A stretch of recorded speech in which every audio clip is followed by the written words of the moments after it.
Week 1 is in the books, fellas. The Chicago Bears just pull out a 24-17 win on a major comeback against the Tennessee Titans. I'm your host, Mark Robb. Welcome into the Black Bear Podcast. Got the fellas in the building, Devin to the right of me, Chef West at the bottom of the map, and my boy Al right next to him.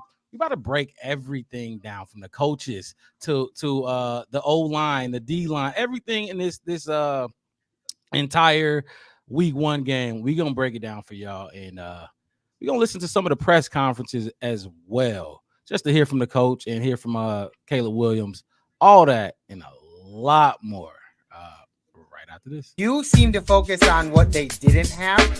I focused on what they you said 4 was not enough. It so you focused on what they did not have. Okay, let's stop with the antics and let's talk about football now, okay? And then on top of that, I'm gonna tell y'all who we gonna take and why we're gonna take. All right. We're taking the wide receiver, fellas. Let me tell you about Mr. Rome Odunze. Highly anticipated week 1 debut of Caleb Williams. The guys, the fellas, and myself, we fired up about this game. We just gonna jump right into it and talk about our initial thoughts. Let me get the stats scrolling at the bottom of the screen for some of our performers. There they go, right there at the bottom. Look, I'll kick it off first. Initial thoughts of this game without going too deep into it. It started like the same old Bears. It smelt like the same old Bears, and it stunk. The shit stunk. I don't know what the game plan was coming into this game, but we talked about and on the preview show yesterday, some keys to success, and we all had our own. We all mentioned what we felt they should. A win is a win. I agree, and we go look. A win is a win, but still, I didn't forget what the fuck you did in the first half. You know what I mean? Yeah. And honestly, I didn't forget what you did on offense. So I wanted them to come out here and, like I said, run the ball early and often, ease Caleb Williams into this game. What's up, Alex? Appreciate you jumping in the chat. I wanted them to ease him into this game. You know what I mean? Let him, if you need him to start throwing it, let him do it in the second half. Once he has a feel for what the Titans want to do with him, once he got a feel for what's getting called on the defensive side of the ball. They didn't do that. We're going to get into the numbers a little later. My initial thoughts of this game was, what the fuck? What the fuck? It got turned around, and we're going to talk about that, but initially, what the fuck? Fellas, take it away. Who's next? Initial thoughts of this game. What the fuck? Like you just said, that was initial thoughts. What is we doing? Scratching my head, getting upset, high blood pressure again. All the symptoms of everything that I've been having for the past 30 years. So I agree. I'm not even gonna talk much. Next. Devin, Wes, initial thoughts of this game. My thoughts there are, we did not play well on either side of that ball that first half, but there were some areas I felt like we did okay, and then we started to turn things around when we got that blocked punt there. That, to me, that blocked punt was the turning point for not just our offense, or not just our defense, but like our special teams, but also the defense there. But I don't know, like that blocked punt was pretty sick, I thought. So that's when I started to get a bit more excited, and that was my thoughts of that. Is it my turn? Is it my turn now? Yes, sir. Yeah. Oh man, in the words of Rob Parker, my man, so the king of pessimism, poppycock, BS. They laid an egg. It was trash. They lucky they won. And like I said, they let Tennessee get way too comfortable in Chicago, and ain't nobody comfortable in Chicago. And like I said, y'all see me in the chat. I'm saying, where we at? Where's our force at? Where was that bear spirit at? Where was that? Mm-hmm. Where was that? That like, oh my. man, like I am if I don't even know the word, if dumbfounded, baffled. Let me think of all the thesaurus words I could think of when I did my college essays back in the day. I'm just, oh man, astonished at how terrible they were this game. And I'm not even talking about the 53 yet. I ain't even talking about not one player. I ain't talking about no player performance at all. Mm-hmm. I am talking about coach, every coach, all of them. Eberflus, Washington, Waldron, Jennifer, Chad. Who else I can get up on? Who else on this? Who else? Put them all on the guillotine, man. They did. I don't know if they thought they was playing Madden on rookie, but man, it looked bad. Mm-hmm. And if the Tennessee Titans weren't as bad of a team as they was or they are, oh my God, I could not imagine that being who we got to face. I can't imagine that being nobody in our division or nothing like that. I mean, I could keep going on and on. This train is nonstop. Y'all know how y'all sit at the train in Chicago and down on 35th, right behind Sox Stadium, and it's just forever. I can keep going on all the way up to McCaskey, everybody. So, yeah. What necessary? Like, what pissed y'all off about the first half? Let's just chop it up in halves then, because the first half, for me, like I said in my initial thoughts, we were not running the ball. I think at that time, Tennessee had like 100 plus rushing yards at half, and we had 12. You know, and was that wasn't negative 12? Oh, that was passing. Never mind. That was passing. Yeah. My bad. I didn't understand. I just didn't understand the game plan, and I had so much faith in Shane Waldron going into this game. I think he was. I mean, we could point at the O-line. We could point. I think he was for me, that was my biggest. He was the biggest issue for the offense in the first half. I'm gonna start. I gotta agree. Like, where's the heavy set? Why we got 3 tight ends and 4 running backs and a fullback? If we ain't gonna be heavy, if we ain't gonna be big. If we gonna be spread out like that, we should have drafted Rome Odunze and Xavier Worthy in the first round. We should have drafted. We should just went and got our receivers this offseason. If that's what we were gonna do, we know, like I said, we knew our offensive line was suspect anyway. I ain't see nobody out there. Like I said, what's the point of having fullbacks and tight ends? Like, I ain't see Mercedes Lewis out there. I ain't see Cole Kmet out there. Like I said, if I don't see Gerald Everett the rest of the season, I will be glad. I will be happy. If I never see that man 14, if I never see 14 on the field again, I will be so happy, dude. So happy. And like I said, like, run, like, I mean, I get every, like we talked in the pre-show with Devin, it's like every run ain't gonna look great. You know what I mean? But the ones that he did, like, Swift had some good runs. He had some good runs. He had some good runs. Why we not running? We was we was all in the chat. What I say? Where's the run at? Where's the run? Where's the pressure? Where's the foot? How about this? Where's the fucking football, Chicago? Mm-hmm. How about that? Let me skip everything. Where's the actual football? Where's the football? Where's the defense? Where's the running at? Where's football? That's all I gotta say. Damn, Weston, man, you winning. I mean, but he's not lying though. He's not lying. Definitely. Like you said, Al, you're used to this. You seen it. We all seen it. Not just you, but we all seen it for years, and we've been living through this shit. Yeah. And to start like that, 17-3, and then look, we are fortunate that when Velus Jones fumbled that ball, they didn't get a touchdown on that. You know what I mean? Our defense really put a stop there and held them to a field goal. I was expecting 7 points right then and there. Because defense had already been out there for that long drive. Mm-hmm. Then they scored the touchdown, then kicked the ball, and then they turned around and had to go right back out because of the punt or the kickoff. I don't know. That was just. It was expected. On top of that, the boneheaded, like, look, the funniest moment of the game today was, Al, when you said after Caleb Williams tried to throw the slant to DJ Moore, and the ball just got popped up, and then Rome went and caught it, and then he fumbled it, and then I was just like, then Tevin goofies, a bunch of goofies. Right. That was the funniest, because I literally had no words for how the offense was moving at that point in time. I think it seemed like it was one of those like old timey cartoons that you were gonna expect, like they're running and then they hit the rake and then the rake comes up and hits them in the face. They bounce back a little bit, take another step, hit themselves in the face again. Look, like I said, look, the only person, look, I'm gonna let Al go, but I'm gonna let y'all go, but I'm trying to hold back. It's hard. Man, go ahead, Al. Man, this the post game show. That's what we're here for. No, I'm just saying the only professional I seen out there was DJ Moore. He was the only person out there professional.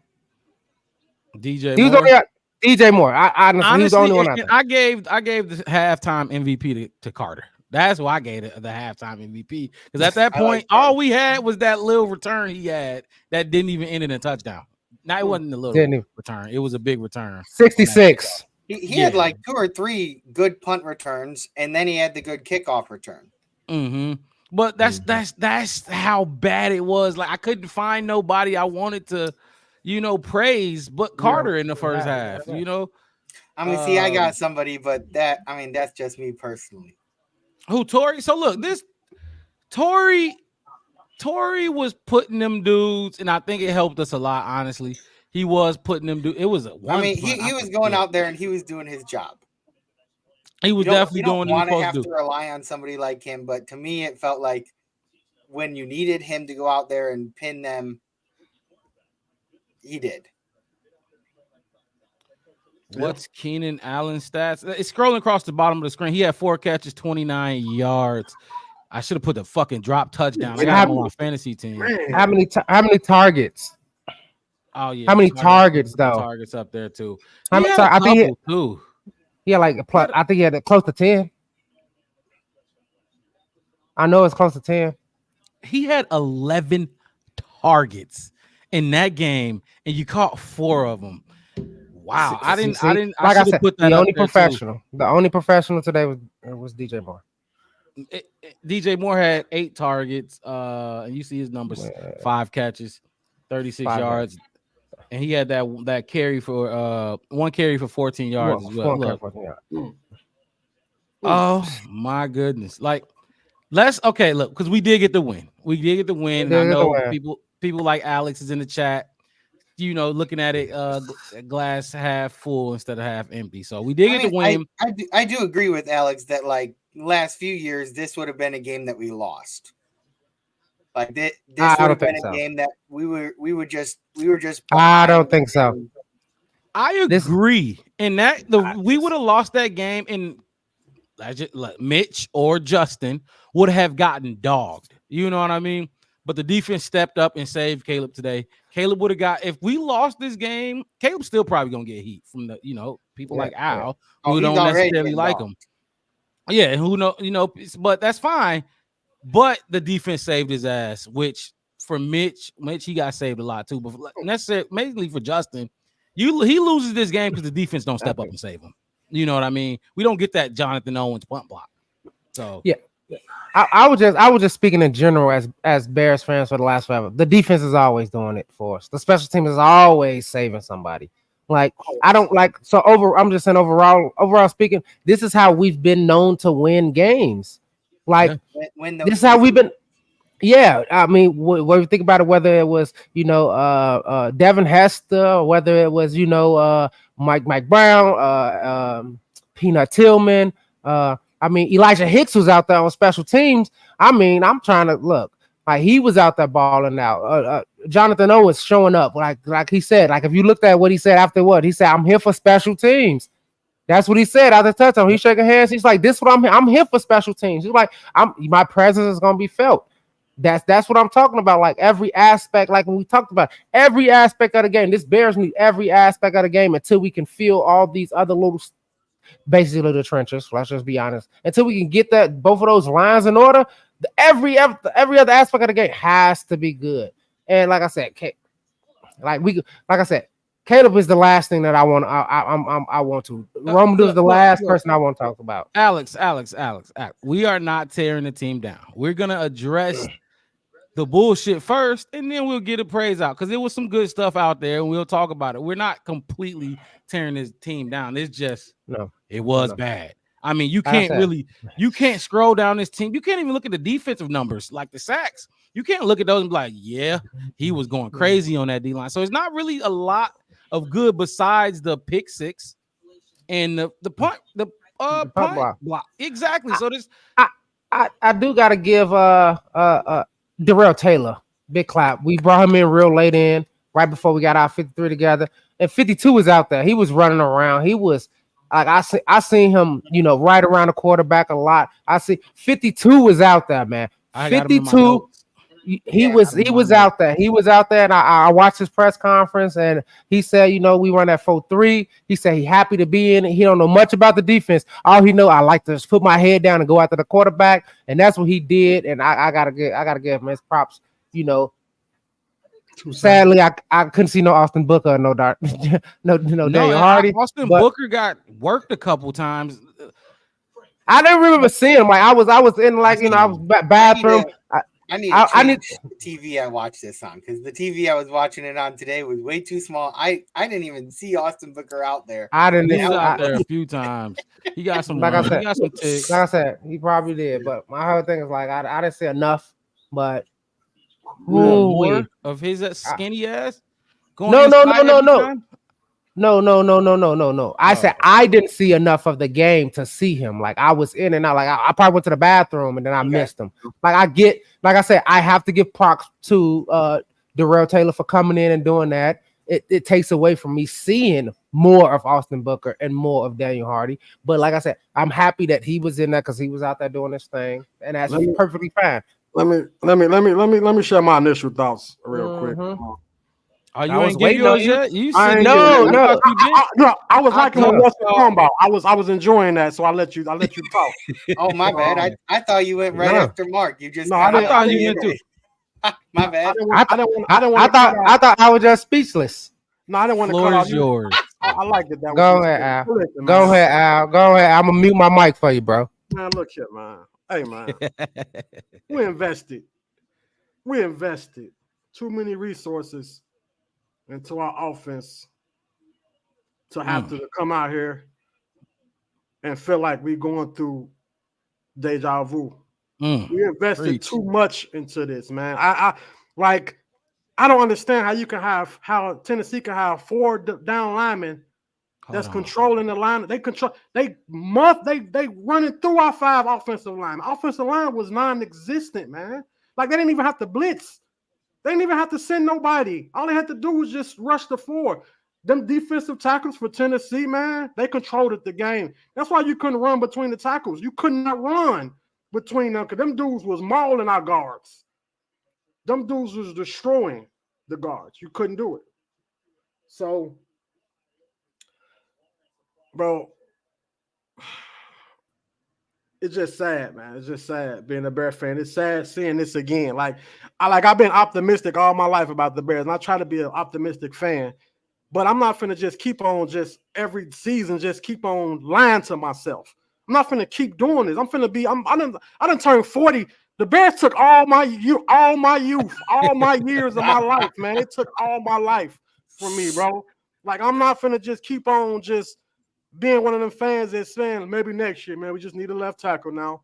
Or maybe next year we just need a guard now. The defense did what the defense we respecting them. They've been doing this for the past 30 since 85? Yep. They've been doing this since 1980. So this is not nothing that the offense is evolving into a more pass-happy offense. Yes. The offense ain't built to line up, even though we got the fullbacks and we got pieces that they could have ran the football, but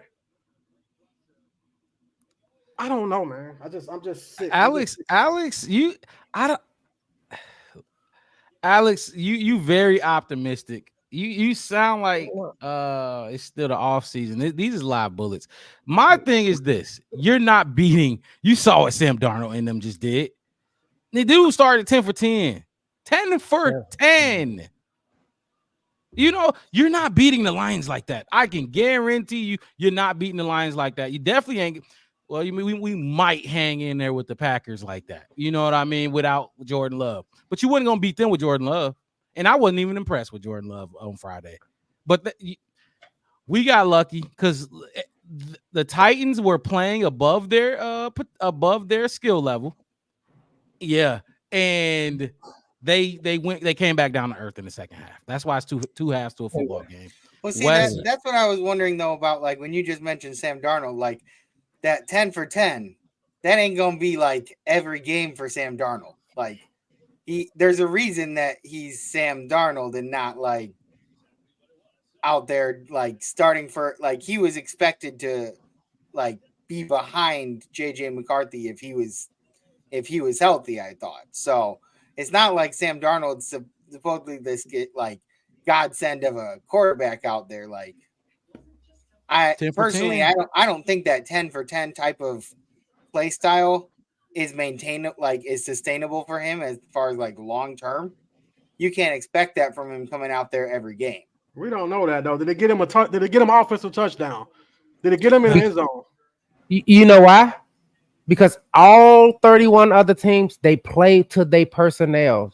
Like, they play to their personnel. They know their weaknesses. They know where they have their faults at, and they compensate. They do what they supposed to do. They, like you were saying, oh well, they was only bringing 4, and our offensive line was shitty. Well, bring fucking help, dude. Bring help. Stop acting like, okay, we just gonna rely on them to do it. You know what I mean? Like I was at the ASU game last night watching them play Mississippi State. You know what they didn't let their quarterback do? Throw the fucking ball, because he had a noodle arm. He couldn't throw the ball more than 20 yards, so they ran heavy. The same thing with Arizona State. They knew their quarterback couldn't throw the ball, so they ran heavy. We got 3 tight ends. You're not a quarterback. I'm just saying, my whole thing is this: if you line up under center, you're a quarterback. I don't care what you're saying. No, we getting weak players. No. It doesn't matter. It doesn't matter. It's what's 153. You want to go redraft? You can't go do that, Al. We got to deal with what we got. To us and thinking that offensive line is above average. They not. No, they not, and we know that. So my whole thing is the personnel that was out there is trash. That's why we got 3 tight ends. Put Mercedes Lewis out there. We got Roma Dunajay when we could have had a left tackle. We could alleviate some of this bull crap on this offensive line by not going to get these over-skilled players. What do you mean? What you mean? We didn't need him. Keenan Allen, like we just said, 11 targets, 4 catches. He don't look like he's gonna survive the season. Tyler Scott didn't even play. We had DeAndre Carter out there who ain't. Caleb threw that pass like he was throwing it to Tyler Scott, who is this speedster, and he threw it to DeAndre Carter, who don't have the wheels for it. You see what I'm saying? So once you practice with a third person, your mind go muscle memory. That pass was a Tyler Scott pass. It was a 10 yards past the dude. You talk, okay, so there was 2. You talk about the Carter one, right? The Carter one, I think it was Carter shouldn't have been running that route. It should have been a Tyler Scott route. The other one that he overthrew, the Keenan Allen one, he overthrew the fuck out Keenan Allen. That's what I'm saying. He overthrew Keenan Allen. It was Duke overthrew. He overthrew. But that's what I'm saying. You talking about we shouldn't have got Roman Duzan and stuff. We don't got Roman Duzan. We got DJ Moore, a hurt Keenan Allen, no Tyler Scott. So we out there with pretty much DJ Moore and DeAndre Carter. But see, when look, you see, we could have went elsewhere. We could have went. That's what I'm saying. Like, he want to go back. I'm not trying to go. I'm trying with the 53 you got. So who was running for their life today? Who was running for their life? The quarterback, right? When the quarterback runs for his life, that means the offensive line is what? Trash. If you can rush 4 people, 4 down linemen, and they tell your offensive lineman a new asshole, that means you know why? You know we've been going through this since Jake for the past 10 years with this. They wouldn't look. My whole thing is this. They wouldn't have did it. They wouldn't have. Caleb need to run north, man. It was open from. I watched Josh Allen run. I watched Josh Allen just now. He was on the second TV next to me when I'm in the bar watching the Bear, and I saw him run. He saw green and he took off north. Caleb needs to go north. If Justin Fields there, if you want to run a quarterback, then why we should have kept Justin and I mean, it's not about running the quarterback. It's about taking. I think Kyler do it today. I seen Josh Allen do it today. I seen so many quarterbacks. Once you see green, just go. That's not look. You mentioned Justin Fields. Jaden Daniels right now is 4 for 5, 24 yards, and 4 carries for 30 yards. So he's running the shit out the ball right now. They're down because he see green. And he's down 13-0. The same thing. They're down 13-0.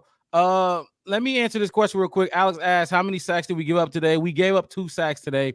And I think those are all on the O-line. Coleman Shelton was getting fucked up today. I think Coleman Shelton was getting fucked up. He was. Me off. He started off nice. He started off, I'm like, okay, the offer. He started off good. I seen him, and then he just forgot. It's like he forgot. Second quarter on, first quarter on, he was solid. I'm like, okay, cool. Like, let's get some. Nate Davis. Nate Davis got a bruise. Oh yeah, what happened to Nate? Where he go? Nate Davis. He got out. He went to church. He left. Bye. And then on top of that, like I said, Bill Murray, he was out. Another offensive lineman that did good in the preseason for us that could have probably came in and took some snaps. Like, my whole thing is this. It was personnel. When I look out there and you saying they bring a 4 and that 4 can't handle that 5 can't handle that 4. Yes, you bring 6. You bring help. So you bring help. Coleman Shelton. Is Cole Kmet is going to be able to help Coleman Shelton? No, he's going to be able to help Caleb Williams. He's going to be able to. Bear Truth seen it too. He said, man, Waldron was awful today. Soft ass run game. He didn't help his offense at all, especially with the young QB. That's kind of going to what you talking about, Wes. Waldron wasn't doing enough. He didn't do enough to help Caleb Williams. He didn't help. When your tight end is further away from the offensive line than your 2 receivers. But we seen what happened. Like I said, man, it was. Like I said, I would if I don't see Everett again, I will be fucking happy. I need to see more Cole Kmet. I don't care what Al say. I need to see him on that line. I need to see him protecting. I need to see him using that fullback in that protection. I need to see that because that's where it's gonna start. That's where it's gonna start. Game kind of pissed me off at one point because there was a play where he was kind of put out to block, and it was I think it was like a long third down or something, and we needed some time for the play to develop, and Blossingame just let the guy go right past him, right into Caleb. And I was sitting there like, you need to give him time for that play to develop because we I think it was like 3rd and 20, so we needed time for that play to develop for us to be able to get that first down, and we just didn't have any time because that guy he went right around Blossingame and right into Caleb as he was getting ready to throw. It showed they went to plays that was not within their wheelhouse of what they usually do. It even happened on defense. Montez Sweat got an offsides. When last time Montez Sweat ran offsides? I can't think of a time. Hey, I'm just saying, like ask me. I'm gonna ask Wes the question because Wes, listen. The pressure that the Tennessee was sending was not coming on the edge. It was all it was all middle type of pressure. So the tight end would not been able to help in that situation because he wasn't going to be nowhere where the pressure was coming at. The pressure was coming right. It was coming right from the D tackles. The ends wasn't the ones that was the. But problem. But the thing is, look at what Coleman Shelton was doing. He was trying to go off instead of standing in the middle. Kmet would have been at the end of the line of scrimmage. Kmet, and what I'm telling you about Kmet is what I'm telling about coming over there. Come on, man. One coming by the right tackle. What I'm saying about Kmet is this: that would have let the middle of that line focus on being just in the middle instead of looking for work.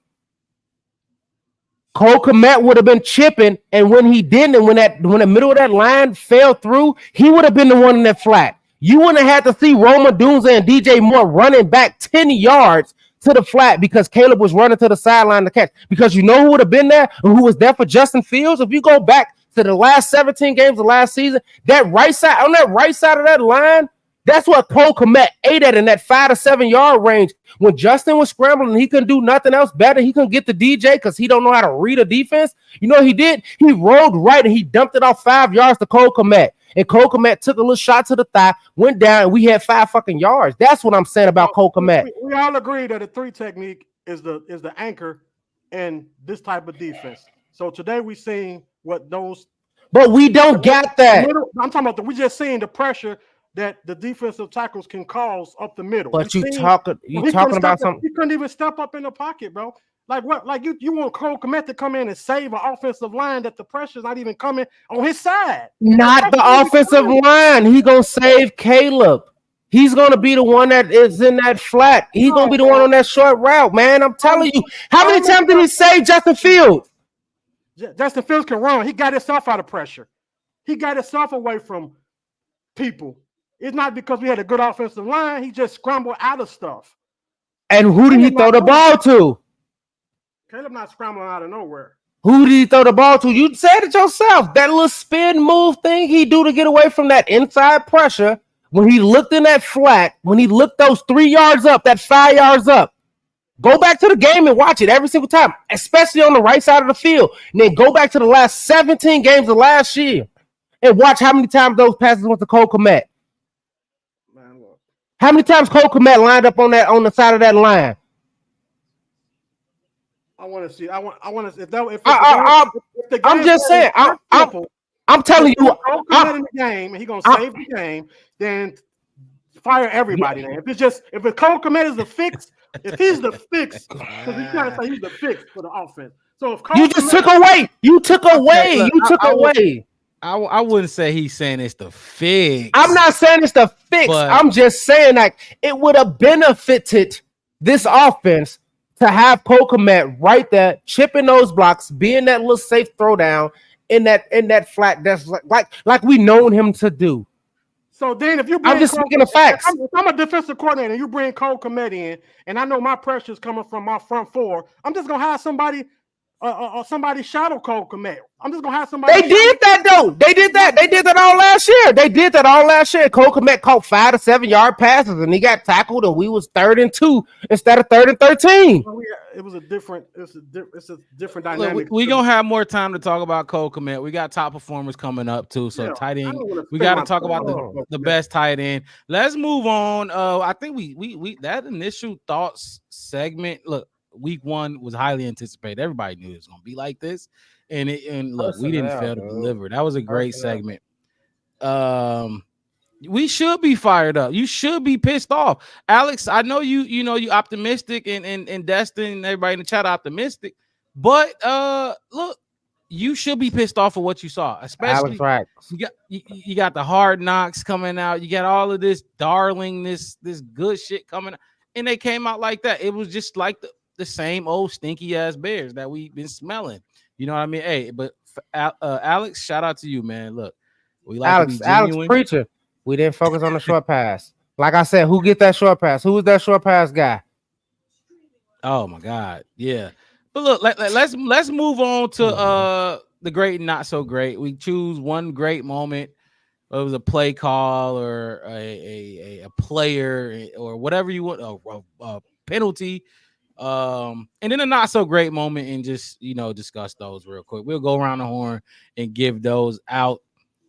If look, anybody want to start? I can start it. I'll go first. I'll take the easy. Oh, David, you go first.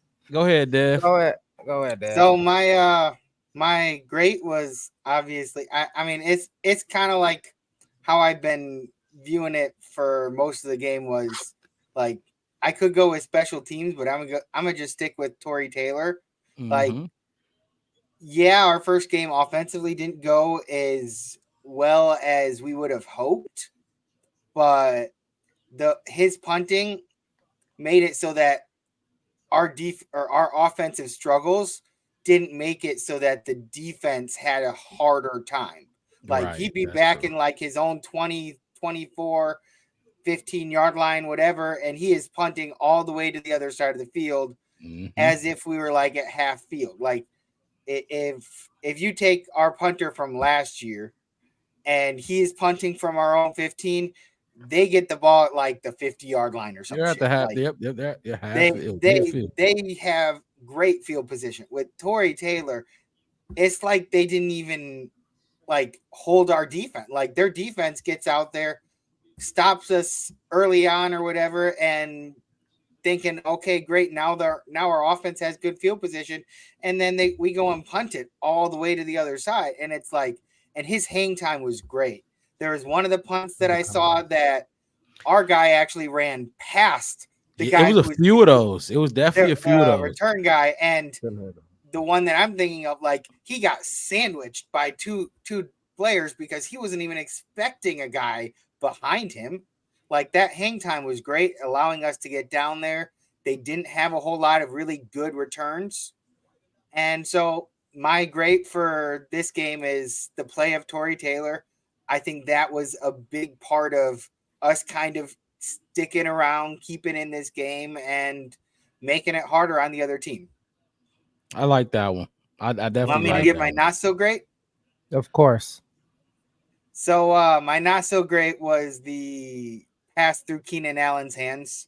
Oh, I mean, man, I knew somebody was gonna say that one too, but like for me, that was just killer. Like that was a perfect moment for us to get that pass and get Caleb a touchdown. And kind of like I feel like if that catch had happened, it would kind of relax people a little bit. Yep. And they might have. I mean, like you shouldn't be out. Like you're professional football players and stuff, but like at the end of the day, nerves are still a factor. Like this is your first game. You're playing in front of a huge crowd.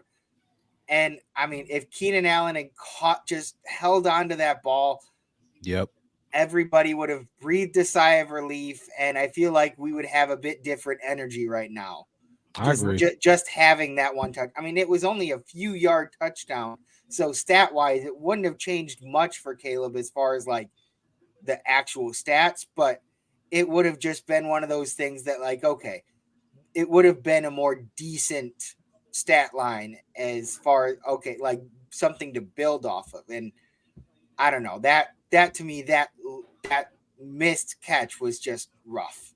Because at that time, all we needed was a spark, and we couldn't even get the spark. Yeah, you know what I mean? I feel like that would have caused a great spark.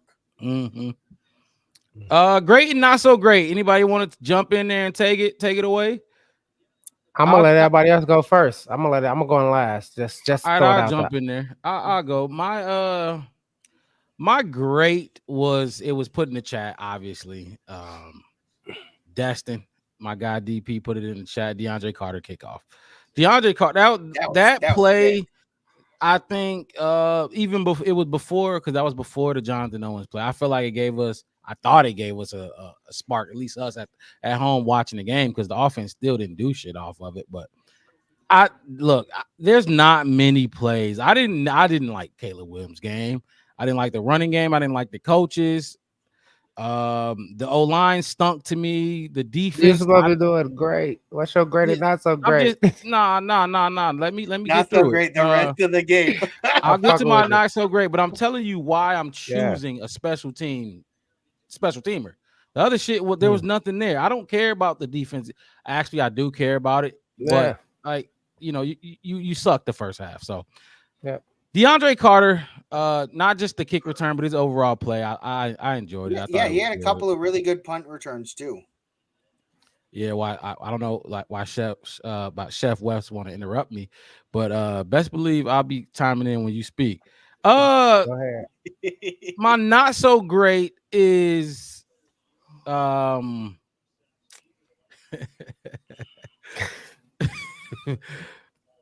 Jones. Velus Jones. I'm gonna take it. That's my not so great. I had another one, but no, I'm gonna take that. Just because I need to clear my name. I feel like I wanted you to. I wanted the real Mark. I wanted Mark to be real. That's why I was like, I'm going last. I need him to do it. I need him to put it out there. Thank you. You're an honest man. Look, you're a gentleman and a scholar. I won't say I was vouching for Velus. Some will say I was vouching, but no, I understood. I just understood what was going on. After today, I don't give a fuck. I don't care. I would have walked his ass out of the stadium at that moment.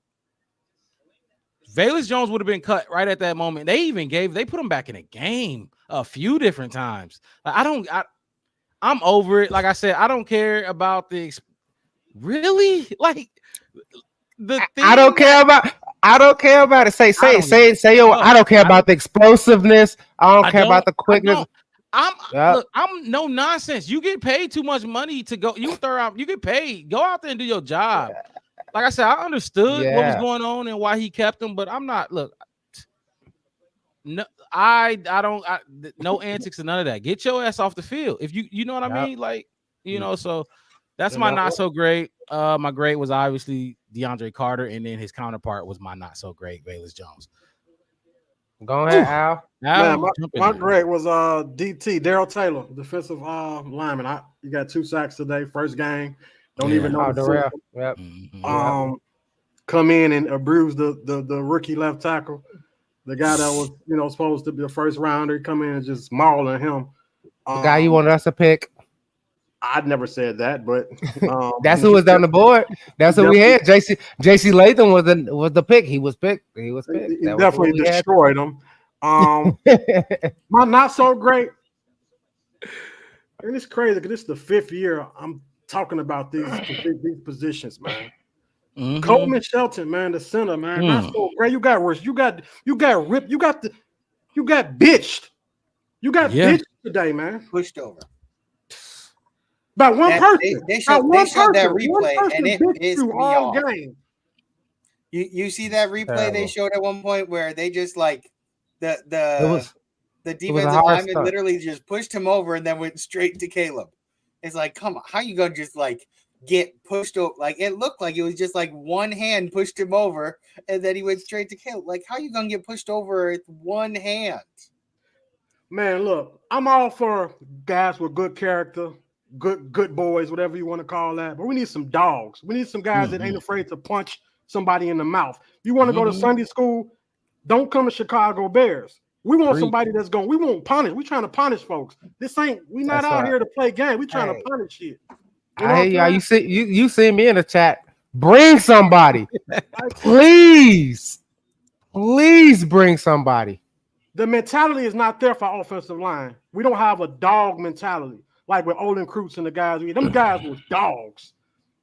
They was dogs. We don't have that. Like them big maulers, just like, you know what? We finna control this whole game. This our shit. We controlling the line. We got pussies that come from other teams that didn't do nothing with the teams they come from. And why are we making them starters on the Chicago Bears? Why are we doing this? So Poles got to get hit in the head for this too, man, because he's steady doing this crap. And he got Velus still out there on the field. He's steady making dumb, boneheaded, stupid ass GM mistakes, man. You cannot keep doing this to us. You can't keep. Okay, you give us a good quarter. You give us supposed to be good quarterback, but then you pairing with a guy that's getting mauled at the line of scrimmage. How can you do where they do that at?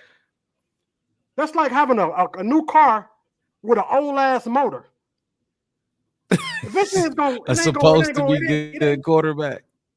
You can't buy a brand new car with an old motor. I never went to the lot and seen a brand new car with miles already on the motor. And that's what we getting with these players, man. You getting brand new good quarterback and you getting miles everywhere else.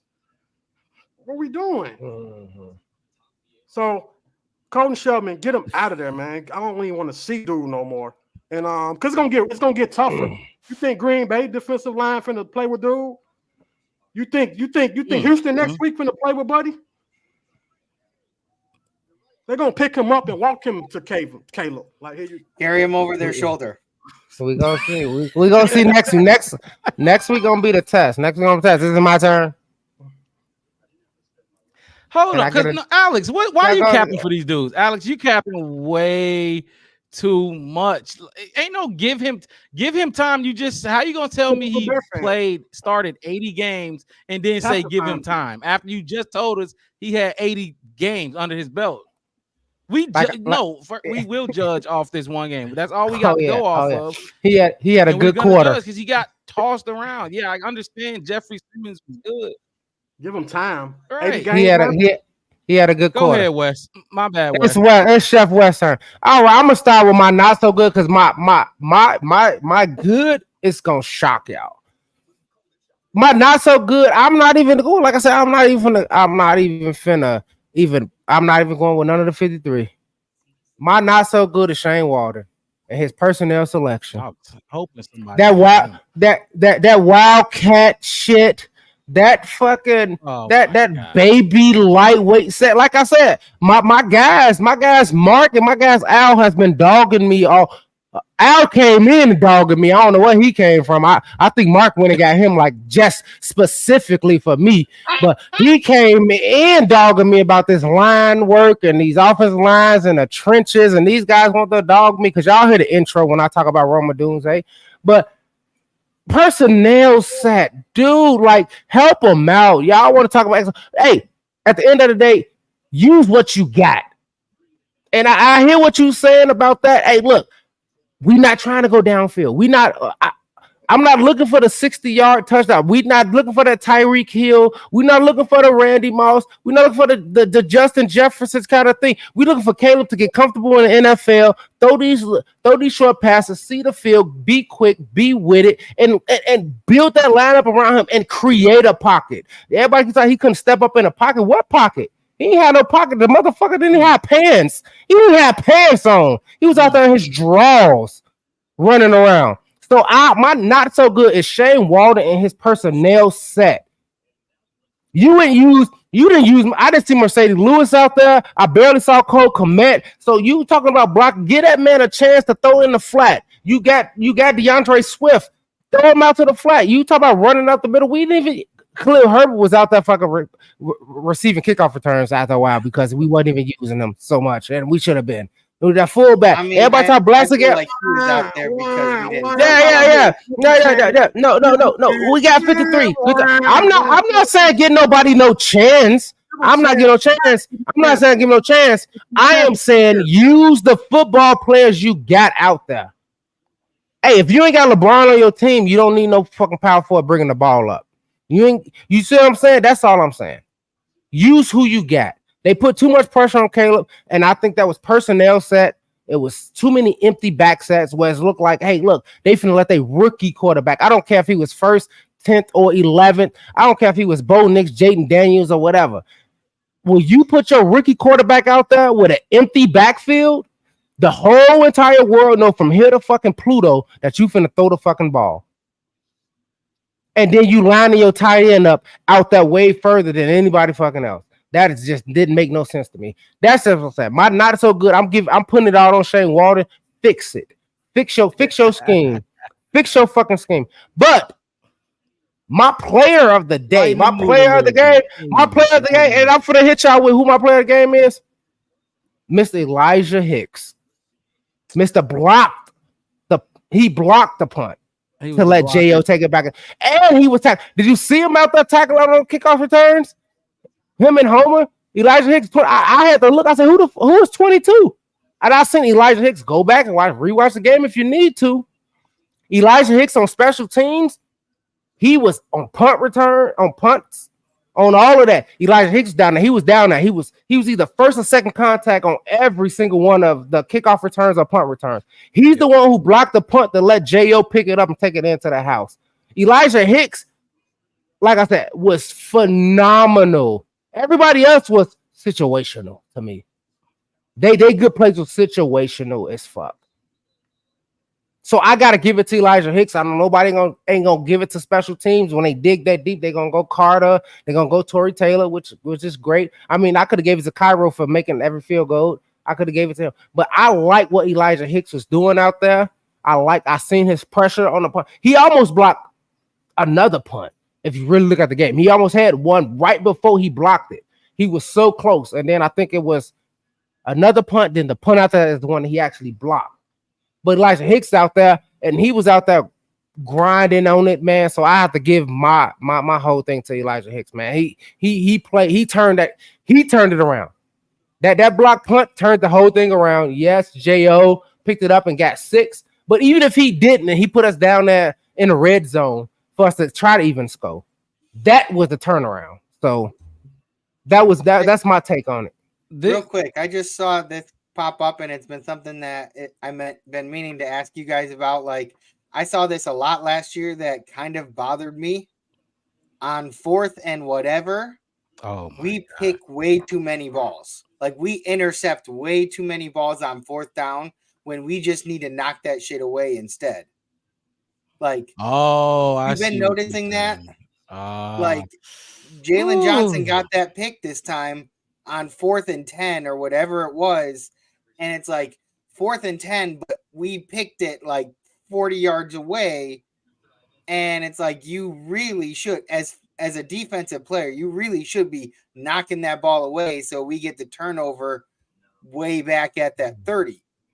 I mean, like, I saw that happen a lot last year.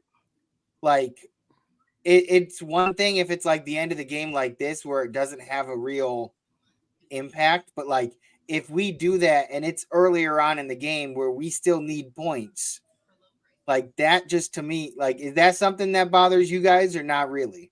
Not really. Not for me, just because I know for a fact I know how these dudes think. You're not. If you got a chance to get that interception on your stat sheet, you only get about 3 or 4 on average a game. If you're, I'm not a game, but a season, if you're good for real, that one can go a long way. So I know it's like gold. That's like a gold brick. He just called. He ain't knocking that down. You gotta get that. That's why I see Pose putting that at JJ blocked the game ceiling touchdown. No, that was an interception he missed. He missed. Put it up there. That was a missed interception. He was throwing interceptions because you know what happens to quarterbacks when they throw interceptions? They think long. Bad passes happen. I mean, look at the 3 that happened to Roma Dunze. Like, he threw it behind. Those was bat downs. Those was passes he could have had, but the defender, he got in there. And batted that down. Could you imagine if they would actually pick those off? Could you imagine what we talking about? Caleb Al would, we wouldn't even need to be on the screen. Mark would have just put Al on the screen and let him go crazy. You see what I'm saying? You see what I'm saying? So that pick, if those was picks, it'll be different. So, and I get what you're saying, Devin, as far as field positions, being a coach, a coordinator, being a part of the actual team, but being who we are, no, man, pick that off. Take it back. Make it hurt. It's like a sack. Touching the quarterback and making him throw it. Like, we made Will Levis throw the ball in the dirt. How many times? 6, 7 different times. We look, Montez Sweat got up to him and he threw it in the dirt. He just smiled like, "Oh, you lucky." Same thing. Aaron Rodgers did it a bunch of times. He was like, "Oh, you're lucky." He just threw it in the dirt. You know what that take? That's like, yeah, I knew you was gonna come. But I'm just gonna. Then you have that time when he went to kind of just get rid of it, and Tyreek Stevenson just happened to be in the right place. He reached down, picked it out of the air, and then ran it back. So, like you said, the more we get to him and more we make him think, he's not going to try that shit again. Exactly, but that's the same thing. That's the same thing with the interceptions. He's gonna double clutch because he don't want to throw one. No quarterback want to leave a game with 3 interceptions. And no quarterback want to blitz all game. And I was calling you what I said. Once he started dialing that blitz up, what happened, Mark? What I say? Why we can't just bring 5? Like Al was saying, they was bringing 4, bringing pressure. Let's bring 5. Let's go 1-on-1. You got to pick because that means Montez Sweat is 1. 4 wasn't getting it, and that's so. My whole thing, exactly what y'all just said. I'm reversing it on the offense. Our 5 wasn't getting it. Bring 1 more. I do want to address this real quick because I feel like we letting Jalen Johnson off the hook. I don't look at that as a pass at all. I don't look at it. Even if he got the pick. He got his ass burnt. Jalen Johnson got burnt on that play, and it should have been a walk-in touchdown. He looked tired. Mark. He got burnt on that play, and that was gonna be my worst because it pissed me off a little bit with the NFL top 100 chip on his shoulder and all that extra shit. None of that. Exactly. It was a lot. What did he say yesterday? What did he say yesterday? And I quote, he said, "It's all about taking another man's food off his plate." And he lucky he got that last one because it's gonna count. It's gonna count. In 10 weeks, it's gonna count, and we gonna forget the context of it. But it's gonna count when he got 5, 6 interceptions in the season. It's still gonna count towards it. But all of them. I seen Kyler Gordon pulling back, blitz, Spider-Man, blitz. He had him a couple times that he should have just blitzed, and he kind of went back on the heels and then went like just go after this dude. It's Will Levis. You see what I'm saying? It's not Jordan Love. It's not some of these elite quarterbacks. You see what I'm saying? It's Will Levis. And I said he looked scared. You was like, no, he looked comfortable. And then what we do after that, Mark? We start going cover 3.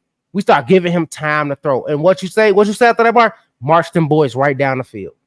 That's why I said, Flus, go up to the box. Just get up. Just get up. Just go up to the box, dude. If you finna be soft about this, go up to the box. What you got Brisker for? What is he for? Because he ain't catching interceptions. What you got Bryard for? He not catching. Those boys hit people. So look, we're about to get into it. I got Coach up. We go. Y'all just listen to us talk for about an hour. Let's listen to head coach Matt Eberflus, then we'll listen to Caleb Williams, and then we'll jump into some former head coach talk. Former head coach Matt Eberflus. And then we're gonna jump into some more football talk after coach and our starting quarterback speak. Let me get that pulled up here. Okay. Let me read the comments.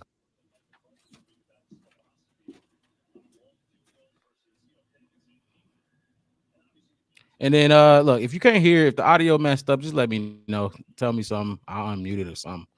Fix it. Here we go. Matt Eberflus. Quarter, excellent job there. So, and one in return for a touchdown. I thought in the first half the defense didn't play the run as well as we're used to, but I did think in the second half we made some good adjustments and did a nice job that way. I thought kickoff cover did a nice job. Really good job with setting the field. I know that's a new situation for everybody. I thought guys did a nice job of using technique, working really hard on that, and made some really good tackles. Here we go. And you could see our hustle, not only on special teams, on both our cover teams, the punt team and the kickoff, the extra effort, because there's times where the first guy would miss it, but you saw guys that were in pursuit being able to get there. And we're going to get some turnovers on those particular groups as well as we go forward. In terms of the offense, I told the guys this many weeks ago, we need to play well around Caleb, do that, so we're going to look at everything there in terms of the operation. I thought the operation was good. I know we had one delay, but again, he's going to keep getting better every single week. And as he does that as a rookie quarterback, because I think he's the first guy to win since like 2002, 014 and 1, I believe. And that's because of the team around him played better in the second half. And we just need to keep doing that as he grows and develops, because he is a talent. He's smart as a whip and knows the offense, and we just got to keep playing well around him as he grows and reinvests and improves. And he's going to learn a lot these first 3 or 4 games in terms of the NFL looks, the NFL speed, and all the things that we have to do. So with that, open up the questions. In the second half, what did you like about that? Was it a personnel thing or a Caleb thing in terms of? It was, I think, when sometimes when you struggle on offense, I think it's a pace thing. You're just trying to get him going, and he likes that, and I think he's very natural doing that. Going fast and doing the no huddle, and I think he operates best that way. And he's exhibited that in practice. Not to say we're always going to do that, but it's certainly a way to be able to spark the offense a little bit. How much his struggle was related to maybe anxiety from his first NFL game? I don't think there was any anxiety. He was calm, cool, and collected the whole time. Never got frustrated. I always talked to him about the response that you have, of just hanging in there, because sometimes it can get rough on both sides. It can get rough. You just got to hang in there, and you got to have that belief in the man next to you, belief in your teammates. It's not just about one guy, and that's what I saw at halftime, and they exhibited that in the second half. Matt, there was a sack for about a loss of 19 in the first half. Looked like it was possibly a screen. Can you tell us what was the miscommunication that happened there? There was no miscommunication. I believe that their D lineman just busted through the block that we had for him, and then created the pressure there. I know Caleb tried to get rid of it, because we were in the kick line there. I think we just went for a 4th down before that, I believe. But yeah, he's got to do a good job of getting rid of that if he can. But again, I thought the D lineman made a nice play. Davis and Bates rotated. Was that the plan going into the game, or did something happen? No, that was the plan. Both guys were dealing with, health issues during training camp. We wanted to make sure they could both finish the game, so we were going 2-2 there. Now, describe how aggressive you were going after Levis, especially in the second half. Yeah, so as you look at the game, and you look at how people are doing things in terms of their protection, people they have in the game, so forth and so on. Then you look at situations, and you go to your card and see what's the best thing to attack that. And we always do that, and that's just what you saw today. Matt, going out of camp and knowing that Caleb's in his first ever game, is this kind of how you envisioned it going? Maybe, you know what I mean, just the defense, the way they played coming out. Yeah, I mean, that's when you start a rookie quarterback, which we were doing. He's going to have ups and downs and good moments and other moments. So like I said, we have to just play well around him, make sure the operation's clean. Make sure we don't turn the ball over, right? And and give people short fields and free plays. And it's okay to end the ball in the series with a kick. So as long as we end it with a punt, we end it with an extra point or a field goal. And like I said, Cairo did an awesome job today of doing that and making his kicks. And the operation was good. We have a new long snapper, short snapper. So I thought that was really good operation today for those guys. Taylor's kind of an under the radar guy. How big was his strip sack, and what do you see from him since he joined the team? Energy. He is straight energy. He brings it every single day. I love his passion, and he fits in right with our guys. It was great. He's been great in the building. What a great pro. Taking advantage of everybody that we utilize in the building because we have a great staff. In terms of performance, strength staff, everybody we have in the building. So he's been doing great, and he fit right in. And I had a short meeting with him, told us about us, and how we operate, and he loved it. So it's good. It's good that he's here. The way you guys won today with Caleb struggling, is the idea that formula could carry you for a little while until things click for him and he's able to be a difference maker? Well, I know in the NFL that every week's different. There'll be times where, the games ebb and flow. They really do. And you just got to be good as a team. It's never about just one side or one person. It's about us being able to figure it out during the game and figure out our winning formula for that particular day. And that could change, but then once you get a solidified, quarterback that's a seasoned veteran, I think it becomes pretty clear how you operate and how you do things. We've seen all those guys in the past. Our guy's very talented. Again, this is his first game, and he's going to continue to get better. Do you foresee more opportunities for Velus Jones? Granted, I was proud of Velus Jones. Really was. I know that was not what he wanted, obviously. And I thought we responded well on defense. We held him to 3 points in that particular case. So that's what we call sudden change, and that's how we operate. But he did a nice job coming in at the halfback position. Did a nice job of getting north, and I thought he did well there. And we'll evaluate in terms of kick return as we go. From what you've gotten to know about Caleb in the last couple months, what about him do you think will be able to recover from not a great first game? Improve from week to week. You talked about the biggest leap you make is probably week 1 week. Yeah, just his character and the man that he is. He has belief in himself. He's comfortable in his own skin, and then he's got teammates that believe in him and trust him and know him, and that he can lean in on as we go through this week and get better. That's what we're going to do this week. Thanks, guys. Thank you. All right.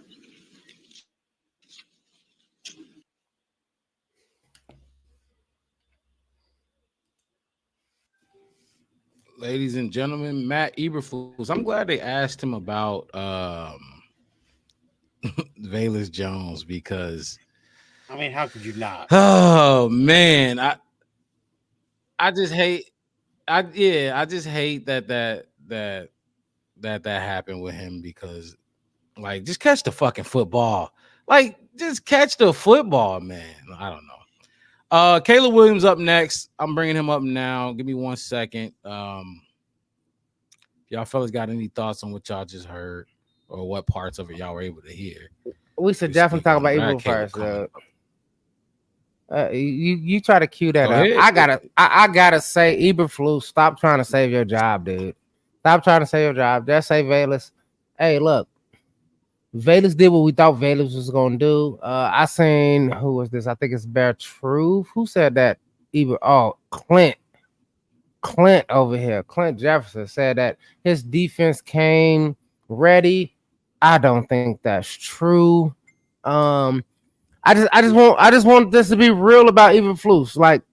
At the end of the day, without the personnel, without the people that he got, Eberflus couldn't have did this. Eberflus led defense wouldn't have did what they just did. Without TJ, wouldn't have did. We talked about Tremaine. What was he? I seen him missing tackles out there. What was he at? He did have one big tackle on third down. He had one. He had one. He had that tackle on Will that just like they talked about it later on in the game too because he's getting like taped up or whatever. But at the end of the day, is it worth the money? Because that's what y'all said. Was it worth the money? Is that a yay or nay? I think it's a nay. I just don't think that Eberflus. I don't think so. I don't think that's a fair question either for week 1 right now. I mean, you could talk about last season and like, was his last season worth the money? No, but one game, I wouldn't say was he worth the money. You don't earn your money in one game. You know what I mean? No. My whole thing is I was expecting more. I was expecting. Come on, because it's comparative. I seen TJ. I seen TJ.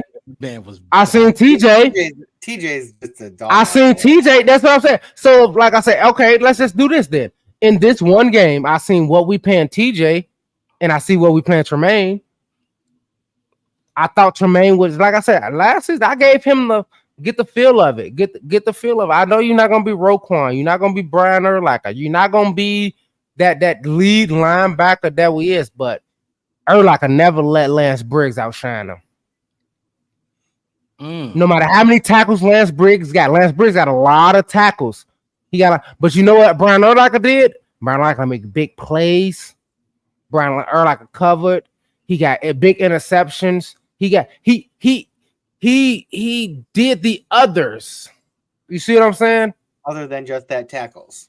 Other than just that tackle. Like, hey, I ain't taking nothing from Lance Briggs. Lance Briggs was like TJ is. He's a tackle machine. I just need Tremaine to shine. You see what I'm saying? Like to shine more and outshine TJ because he hasn't, and I'm still waiting on him to do it. And for him to give Vilas that pass, Eberflus, you gotta say, nah, man, I ain't see enough of that. So, like I said, Eberflus, hey, you trying to say your job? I get it, bro. Like I said it. I think we can win 11, we can win 10 plus games, and I still think we should fire Eberflus. I'm saying it still. I said it over the summer, and I'm saying it in week 1. I'm gonna keep saying it. My thing is why like that's a grown ass man. Velas is a grown ass man. Why not just say it? You have just to say do better. Tell us, like it wasn't good enough. Velas wasn't good enough. Today. That's my thing. I'm looking at it like if I were in Eberflus's shoes and I have Velus Jones do some shit like that, I'd be reaming him the fuck out in private. Hey, even Bill Belichick would have said, "Hey, Velas have to do better. We need more from him. He has to do better. I know he can do better. We'll talk about it later." That's what Bill Belichick would have said to him. He has to do better. I'm just looking at like I probably would have like shown all my emotion and anger and stuff in private, and then be composed when I go up in front of the media. That's what I just said. Bill Belichick would have said. Our defensive head coach would have said. He said he would have told Velas got to be better. We expect better. We got him on this team because he can do better. He needs to do better. That's what Bill Belichick would have told Velas Jones on national TV. That would have been. You see what I'm saying? With no emotion, no nothing, no other thing, and then he would have told the media, "Next question. Don't ask me about Velas again." You see what I'm saying? Belichick wouldn't have caught Velas around for 3 years making the same mistake either. That's true. That's true, Al. I look, Al, I ain't knocking you. I'm just saying I don't know why he went out there and defended them. I don't know why. Honestly, I didn't see enough afterwards to really make up for it. Like, even if he had like broken away for like a 30-40 yard run, I don't think that would have been enough to make up for a muffed punt or muffed kick. That, I mean, see, that's the kickoff. Like, it's different if it's like a punt with a lot of hang time. Like, that's the kickoff. And I honestly, to me, that's one of the downsides of the new kickoff rule is they start closer to you. So you got to be on point with that catch, because back in the day, it's like it took a while for them to get to you usually. So if you but then again, we also were talking about how he damn near kicked the ball like 25 yards. So it wouldn't matter how close they were. Man. That 25 yards was where they pushed the ball to. So we lucky it's week 1, not week 2. What we got next, Mark? What you want to do next? What we going next? Can y'all hear me okay? Yeah. Okay. We coming in. Clear. Green up. All right, yeah, we you know who we got. We got Caleb next. We got the smooth criminal next. All right, cool. Al, you first. You see his numbers across the bottom. I'm looking at all the pacifiers we got dangling for these players, man. Vila should not be around. We should not be talking about him on this podcast. But we giving him a pacifier. We putting a pacifier in his mouth. He's been doing. Nobody is for no, we not. Don't say on this podcast. Don't say on this podcast. That is incorrect, bro. That is very incorrect. We not. Last year I was talking about Vilas. Man, why is he here? His first year, I gave him the benefit of the doubt. He was a rookie. Okay, maybe he'll clean it up. Second year, same trash. Third year, first game, you drop. Come on, bro. Go. Hey, I'm just telling. Go back and look. Hey, look. We ain't got no. I'm not talking about the Bears organization. They got a pass. Organization. Now you said we. I'm talking about the Bears organization got a pass. I thought you said this podcast. I was like, you said this podcast. Now you said on this podcast we taking the pacifier for Vilas Jones. I just wanted to correct you. He said I don't know why we talking about him. Look, let's listen to Caleb Williams, and we gonna hear what our quarterback got to say, and then we gonna do some more football talk right after that. Just fellas, chill. Let your voices rest a little bit and let Caleb take it from here. Let's see if I can get this going. Remember, let me know if you can't hear it. Hello, everybody. How's it going? Caleb, what's your evaluation of the offense's play, especially when the defense wasn't shining as best as it did? I would say offensive play. Obviously, we didn't perform how we wanted to. We want to be the most efficient team out there. Myself included, didn't perform the way that I wanted to. I missed a few passes that I normally don't miss, all of these other things. And so I think there's small things that always lead up to big things, make things, those like a lot bigger. Just small things, whether it's a pass play that I had to DeAndre Swift in the flat that I missed a little bit in front of him. Whether it's missing DJ a little bit on that end route on the backside, a little bit right in front of him. All these small moments that happen throughout the game that felt like I was in the right place, the right time, and I would say I was seeing it well. Just missed and misfired, and placed the ball where I wanted to. You complete a few of those. Dre down the sideline on the left sideline. They end up going cover 0. End up missing him on a different page and things like that. So I think that was the name of the game for today for the offense is just not been the same page passing wise. And then, run game, we'll be better. Obviously, it's great to get this first win. We're all excited. We went into the locker room, celebrate. I sat watching all the guys celebrate, understand that I need to be better. I will be better. And then, just taking in the first win. It's unbelievable. I appreciate you haven't played a game this frustrating offensively ever in your life. No, I have. It was not too far down the road. I hate that you bring it up, but no, it wasn't UCLA. Kind of same defense, but not UCLA. It was the green and gold team or blue and gold team that Cole Kmet played for. But no, it was a frustrating game. But the most important thing is that, and it shows a bunch of the personality of this team. I would say, the fight, the resiliency that we had. Like when Coach got into the locker room, he got into the locker room and first thing he said was guys, we don't, this past how much ever time that we had. When we got into the locker room, I think it's around 15 minutes. We got in there and Coach was like, guys, in most teams that I've been on, all these other things, y'all walked in here and said to each other that, we're not going to lose this game. We're going to go out there. We're going to keep fighting. We got this. We got this. And we weren't shaming on anybody. We weren't, defense not, being on offense, all these other things. Right. And so, it shows his personality, how much everybody believes in ourselves, the Chicago Bears. Defense believes in offense. Offense believes in defense, special teams, and so forth. And so, we're great to get this win. Happy to get this win. Celebrating in the locker room. It was pretty cool. First time celebrating in here. You said you don't care about stats as long as you win. Yeah, don't care about stats. I feel great. I'll be honest with you. I feel great. I understand that obviously the stats were where I wanted them to be and things like that because I want to go out there and perform to the best of my ability and didn't do that today. And so we're gonna get better tomorrow. We got this little period, these next 15 hours or so, and then you reset, you get ready for Houston next week. And so turn the page, we're going to enjoy this win. I'm going to go dinner with my family, hang out with them. And then from there, get back into it and get ready to go.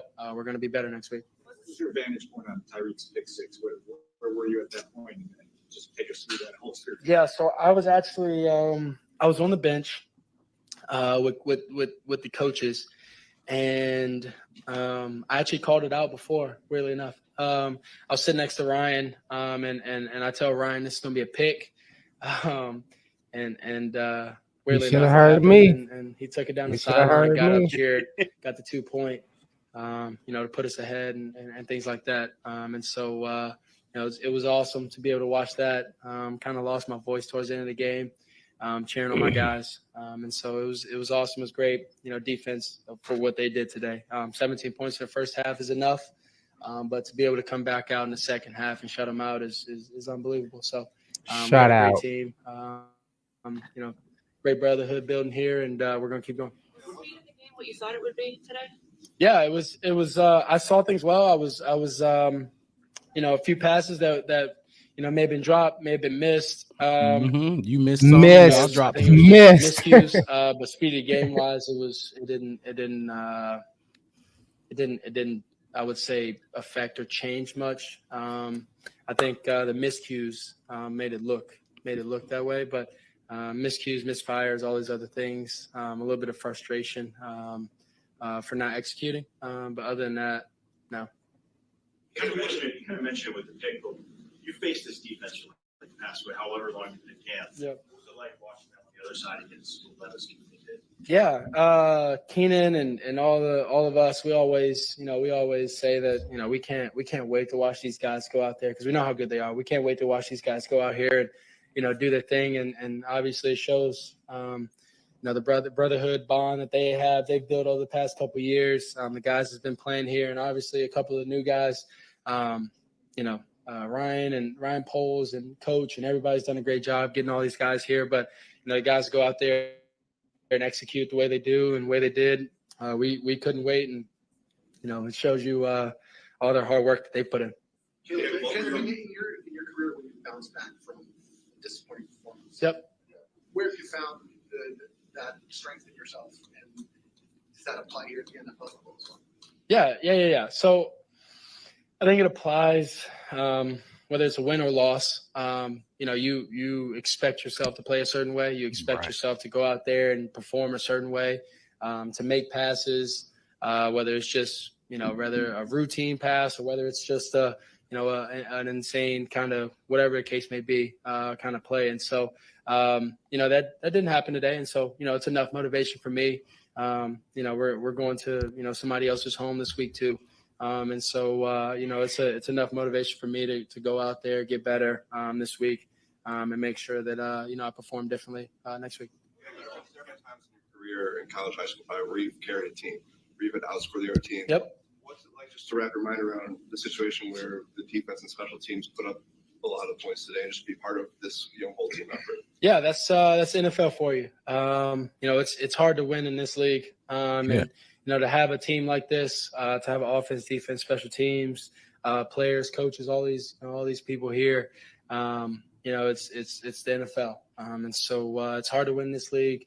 We're excited, but we got a lot more to get better at, a lot more to progress, and get ready for this week. What did you feel emotionally today? Was it what you expected? Yeah, emotionally, I was excited. I was really happy to be here, be a Chicago Bear. I was really happy to get out there in the field finally, and get this first game going. Extremely happy now. Extremely happy when I got to the locker room. We got a lot more to get better at, but to get this win, first win in the books, as a rookie starting 1-0, QB, baby. for myself is unbelievable, and I'm happy, I'm excited, and I'm ready to go. It might be too early to ask. What do you think you learned from this game, or what is your biggest takeaway? Yeah, I got to go back and watch the film, obviously, and figure that out. But on a deeper level, but first and foremost is just keep fighting. Understanding the team that I have here with me, riding this battle, riding this journey with me, is the first thing I learned, and they're unbelievable. And then secondly, I would say getting back in the lab, getting back with the guys, mainly the wide receivers, tight ends, all these other guys, just to make sure that we're on the same page at the end of the week, making sure that we go out there and when we have these chances when they want to go cover zero, that we make them pay. And we didn't do that today, but we're going to get better in the future, and the near future. So thank you, and go Bears.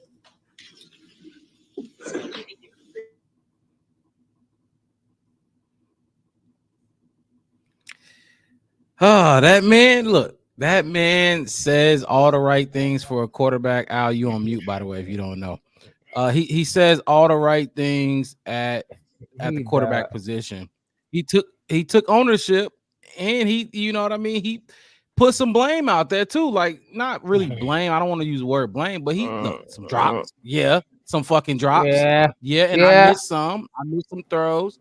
And he he took accountability for his mistakes, and he you could tell he already kind of looking to that next week. He knows next game. Like, because how long you gonna dwell on this? You know what I mean? This performance. No.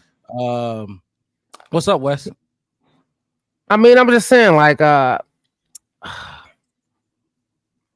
ahead, talk your talk. He wasn't put in the best situation, man. Like I said, I'm big on Shane Waldron, the way he did. Personnel period was trash to me. He didn't put your rookie quarterback like Al giving him all this. He's number 1 overall pick, but he's still a rookie, man. This is his first time out there. You're supposed to do everything in your power. You know what I mean? Like, I don't know. Maybe I don't know if I'm not. I know Mark. I know Dev. I know y'all ain't parents. I don't know if Al is a parent, but I'm a parent. I got kids. I remember when my kids first came home. I did everything in my power. You put them in cribs. You block everything off. You do everything in your power to keep your kids safe, newly into this world.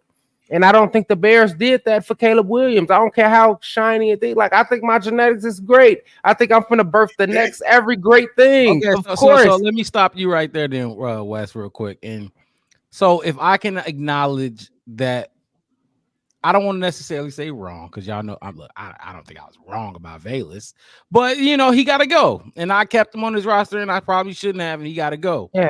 Can you acknowledge that you were a little too content with what we've done on the O-line this offseason? And now after you've seen after you've seen it, can you admit, like I'm admitting with the Velus, he probably should have been cut. Can you admit that we probably should have done better? Because there were better opportunities to make better moves on that O-line. Can you admit that? Of course. I'm not saying that we couldn't have went O-line. I'm just saying that at that point in time, we had a lot of different holes. Even with bringing in DeAndre Swift and Keenan Allen at that point, we bringing in some people who are probably over their hump and over their peak anyway. And like I said, if you go back, I said I like the fact that they brought somebody in that can go lockstep with him. Yes, it could have been, but if you honestly know, like before we had to pick a position group, because remember, I got the wide receiver group, so I had to be no. I'm just saying, included, but the entire but my whole thing is but the entire season. For me, you remember, I said we should have went defensive line. We should have went edge. Remember, I was definitely preaching Latu. I was definitely preaching Verse. Remember, Verse was who I really, really wanted if I was a GM before anything else. And the only reason you get the soundbite of me talking about Roma dudes because I got the wide receiver group and I saw what they wanted to do. And I knew that Roma Doomsday was high on their board. And if they couldn't get Joe Alt, that they were going to go Roma Doomsday before they went defensive edge, because I saw the projection for the 2025 draft. And that was me being a GM. You see what I'm saying? And that's what I'm saying. And I never said y'all was wrong about the trenches. I never said y'all was wrong about it. Not wrong, but like you were content with what we've done. You were content. I'm content. Well. Y'all both were content with what we've done. Yes. I'm content with what we've done now. I am very content with what we're doing, where we at right now. Because guess what? It's no Roma Doomsday next year.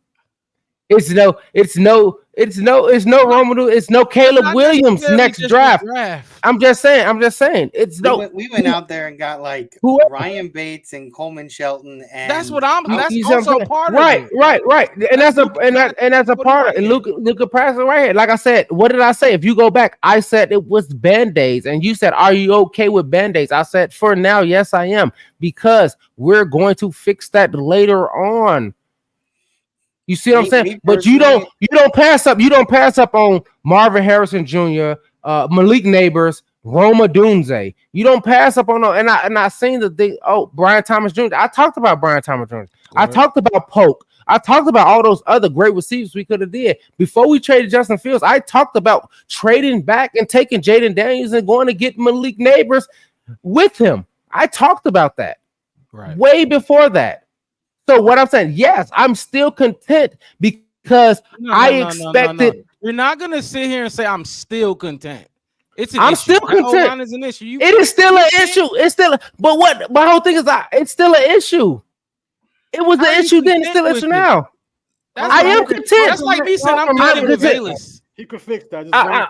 No, I'm not. No. He could fix the offensive line, right? No. Now y'all using my words against me. Stop using my words against me. Trench guys. You see what I'm saying? You see what I said, Devin? He wouldn't have got out for a reason. He needed backup. So now. I was content. I'm content. I am content. I would definitely take Roma Doomsday. Oh, you just seen JC Latham? But not just you just seen him. You see what I'm saying? Like I'm just saying, draft. It's the entire offseason. Free agent. Even the entire offseason, free agency. Who was finna give us anything better? What do you mean? We could. We could have got who? We could have got. Who would have paid? Who? Give me one. Give me the person you would have paid. I'm not going back that far. I'm just saying. You said I'm content. I'm just saying. Both sides of the ball. Who name one? Who name one? That ain't the point. You cannot. The point is. So you cannot. Like I said. All you saw out there today, and still say you're content with the offensive line. I'm content with what we did in the offseason for the offensive line. Yes, I am. I would not have passed up on an elite wide receiver for the guy that we just passed up on. We just passed on JC Latham. We just passed up on it. Like I'm saying, I'm content with it. The thing is, you said, am I content? The difference would have been JC Latham, who we didn't get. Who was the third one? We didn't get Joe Alt. JC Latham, we just went up against. Coleman Shelton ain't no rookie. We didn't draft him. Ryan Bates is not a rookie. We didn't draft him. We could have made different moves instead of those moves. What move though? What move? Be the GM. Who you would have went? Who you would have gave? Who you would have paid? Back that far. Wes. We're not going back that far. We had those discussions at the time already. We talked about. So then, what are you talking about? Look, if you're content, I'm just saying there's no. I'm just saying with what you saw out there today. If you're content with what you saw out there with the offensive line, you weren't watching. I knew what I was getting. But you can't. But you just gave us this spiel about having. I content and content.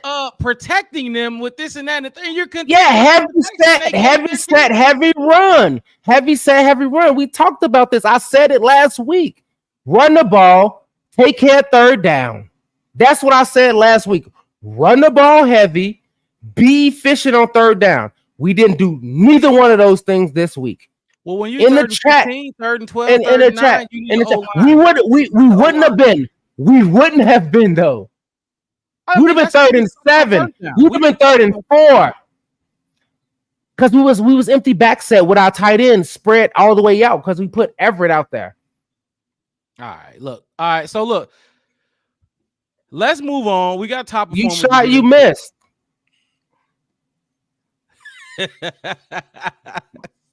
You shot, you missed. You tried to come at me saying, "Am I content with the O-line?" What was I gonna do with the O-line other than talk about? That wasn't a shot. That I could have took a shot, but I asked you if you were content, and you can't see the game I am. you all saw and say you were content because your words. Because I know what. No, I know what we're getting. Go back and look at everything. I know what we're gonna get. I know what we're gonna get. I know that it needs work. I told you and both of y'all. I said that even before Al came up. I know the trenches needs help. Your child, and you say you're okay with what you saw, and then you just said the Bears. I'm your child. I'm okay with the. I'm okay with what we did in the offseason. You're contradicting yourself. I'm okay with what we did in the offseason.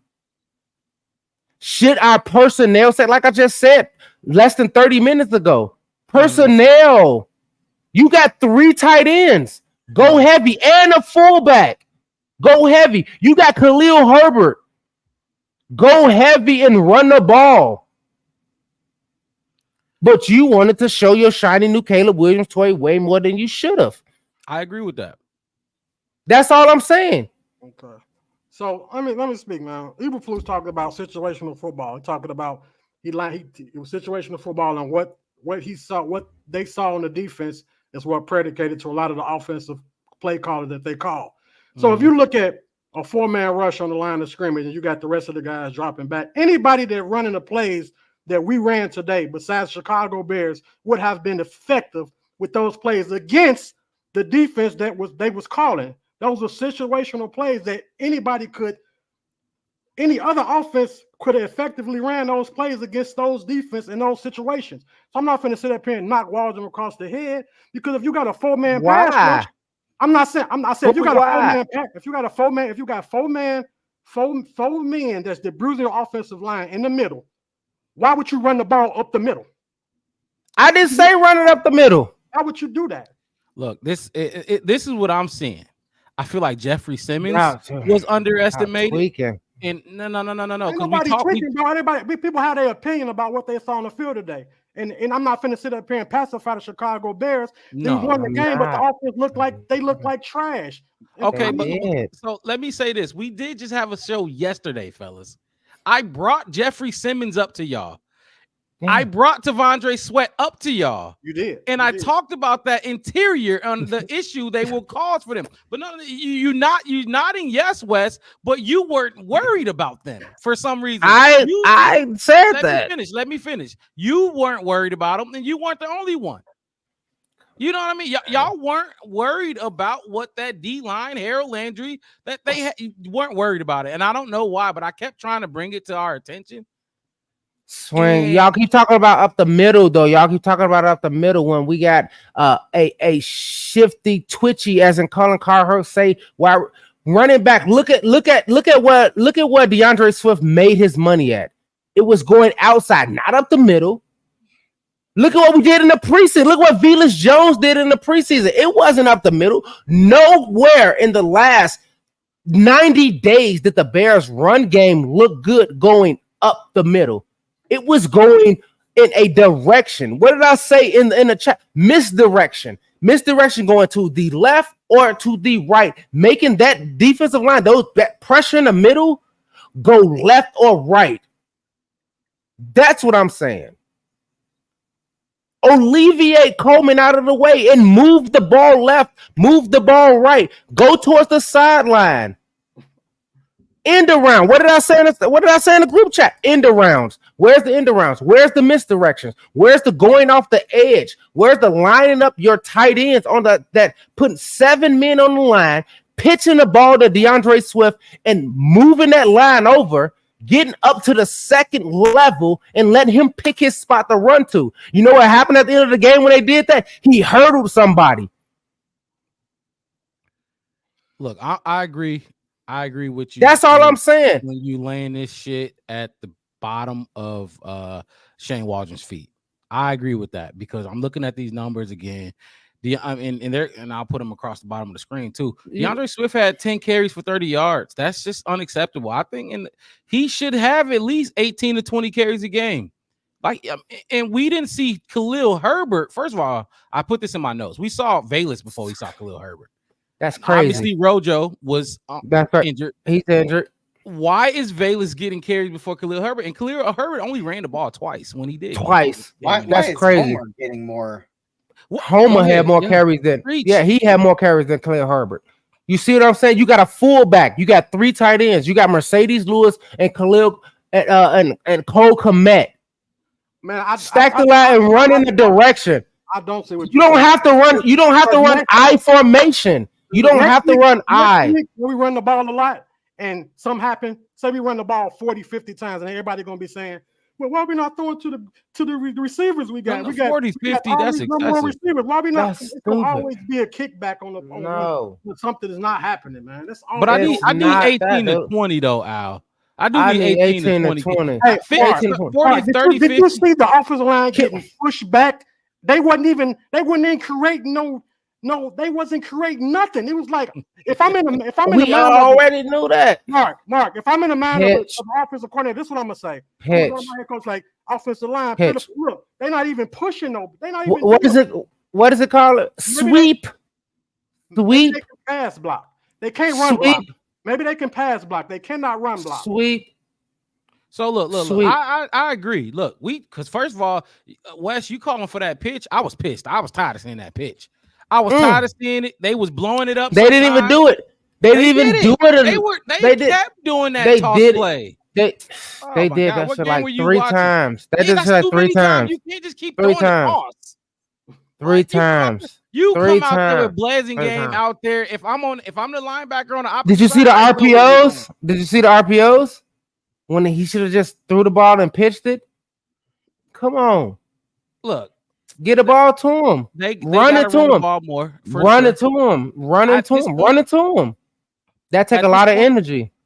At this point, I don't care if it's outside or inside. I did say, and look, I don't get enough credit. I don't think y'all fellas give me enough credit, but I did say that offense need to get going. That offense, you got to establish dominance. You got to control the line of scrimmage, and that's for the offense and the defensive line. Neither of them did it, and you saw what happened.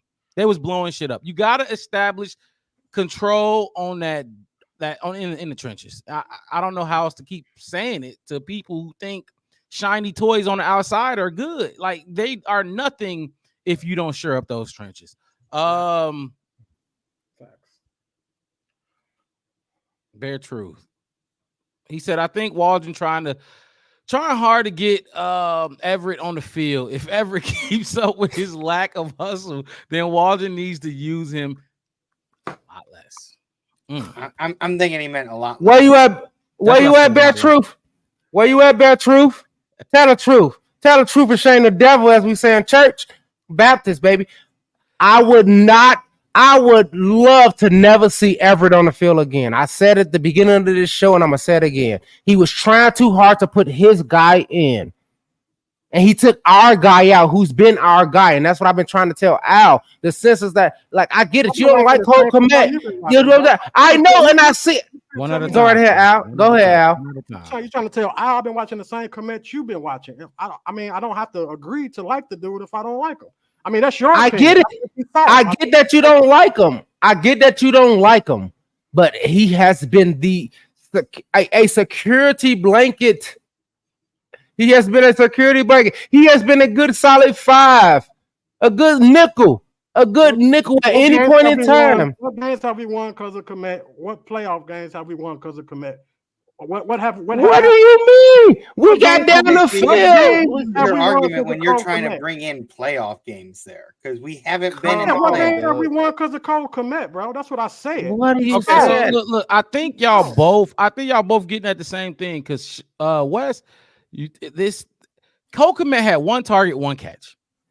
One target, one catch. I don't know if Al, you made the point going into this season that Shane Waldron didn't use those tight ends for real in the past, or Geno Smith didn't give it to him. And that's what it looked like today. Cole Kmet was one target, one catch. I don't know if you want to, and Wes, you froze. I don't know if you want to put that on Shane Waldron because Shane Waldron ain't drawing it up to get Cole Kmet open. Ain't no way.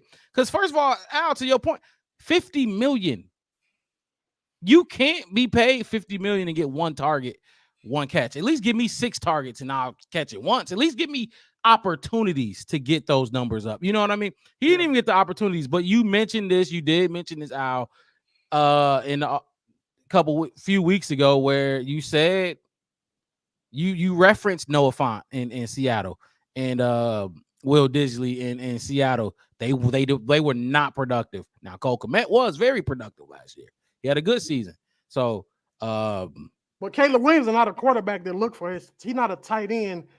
He liked to get his receivers in the game. He liked to throw to his receiver. He's not really a tight end. Even in college, he wasn't a person that was always throwing to his tight end. He loved his receivers. He loved the Branch. He loved this other receiver, the guy that came to Chicago. He liked to get his receivers the ball down the field. He improvised. He liked to get out the pocket and throw down the field to his receivers. He not tight end. He not really a tight end friendly quarterback. He's not. And then to that point, like you said, it's a different ball game once you get drafted. It's a different ball. He could have got drafted with Rob Gronkowski, and then you could say he doesn't use his tight, but you better. You know what I mean? You better use Gronk.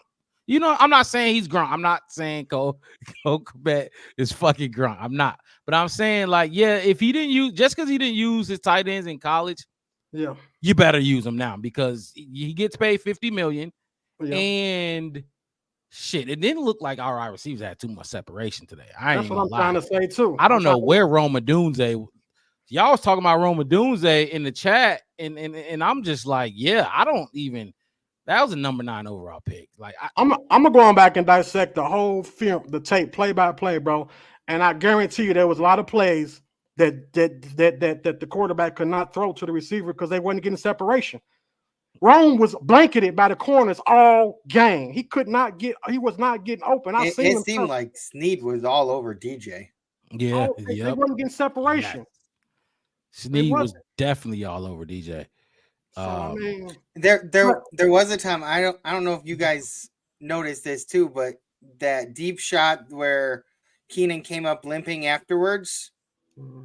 That deep shot had both Rome and Keenan in almost the exact same spot. Yep. And even the announcer said that didn't seem right. Like some type of miscommunication must have happened there because you got to think that you don't want both receivers in the same spot because then there's 2 defenders too. And once they realize who the ball is actually being thrown to, you can just forget about the other wide receiver and just kind of double cover that one.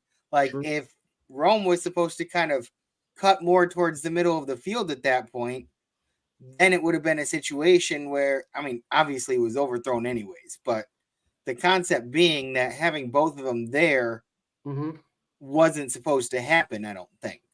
I can't imagine that you would want that, but no, and that go ahead, Al. Go ahead. I was gonna say about the tight end situation again. Most teams that have dog tight ends, they run their offense through their tight ends. Yeah. You know, New England ran their offense through Gronk and Hernandez. They you knew who the offense was predicated towards their tight ends. Yeah, that's not the case with the tight ends are what got the wide receivers open. Yes. Gronk won games with elbow stuff on his elbows, all types of stuff. He won games with his pectoral toe and all types of stuff. They knew who was getting the ball. The offense went through them guys. Chicago Bears offense is not predicated to go through the back then it was. I mean, back then, Kmet probably was important with that. This is a whole new scheme, a whole new system. You know what I'm saying? I just don't think I don't see the effectiveness So are you saying with the Kokomet thing, and I want to give Wes some time to jump back in here so we can move on. Yeah. But are you saying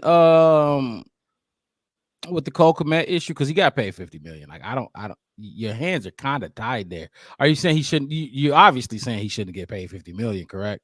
Not to block, not to help the offensive lineman. What we gonna pay a guy $50 million just to come in and chip block? That's what we need him for, to chip block, to help the offensive lineman. That's not what we pay $50 million for. You pay $50 million for a guy that's gonna go to red zone and get touchdowns, who's gonna muscle DBs when the opportunity come, who's gonna out jump, who's gonna muscle linebackers when the opportunity come, who's gonna be dominant at that position. That's what a $50 million tight end get. You know what I'm saying? Bear Truth jumping in. He said, "I'll be 100. I really don't like Swift as our lead back. I see him more as a very good third down back. He doesn't bring enough physicality to the identity of our run game. Need a Montgomery compliment." Look, and like I said, I want to give Wes more time, but it sounds like we need to jump into these top performers of the game, because my problem with that though is like Montgomery ran up the middle. Like that was his style of run. Right now, we can't do that with the way our offensive line is set up. Maybe at some point in the future we can kind of redesign that once we get our offensive line set up right. But I don't know. To me, like Wes was talking about earlier, like our success in the run game came on the edges. Like turning it up, like going around and turning it up the sideline or something like that. That's where we had our success. And that's where I would see Swift being more beneficial. Because when he kind of like went to run up the middle and saw nothing there and then turned to try to go somewhere else, that's when he got caught in the backfield a few times. At least that's how it looked to me. And it was pissing me off because I just felt like it all comes back to that O-line. They were not getting a move. But like I said, look, let's move on. We'll move on to the next segment, and then Wes will just jump in when he can. Let's talk about these top performers, players from both teams: quarterback, running back, receiver, defense, and coach. Basically, who was the top performer on as a quarterback, who's the top performer as a running back, and so on and so forth.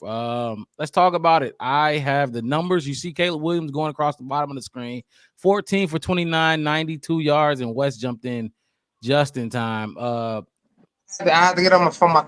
My computer just went down. I don't know why the fuck it went down. So Wes, are you able to just turn it sideways? If not, it's cool. If you could just, Is this good? This sideways is good? Hold on. Let me figure this shit out. Go ahead and turn it sideways. It should fill up your whole screen instead of giving you that black border. Yeah, let me see. Hold on. I'm here. I'm back though. You good? Go ahead and figure that out. I was giving you time to jump back in. So we moving on to the top performers of the day. And we're talking about Caleb Williams, the quarterback position. Caleb Williams, 14 for 29. Actually, it says 93 yards now. 2 sacks, 5 carries, 15 yards, no touchdowns.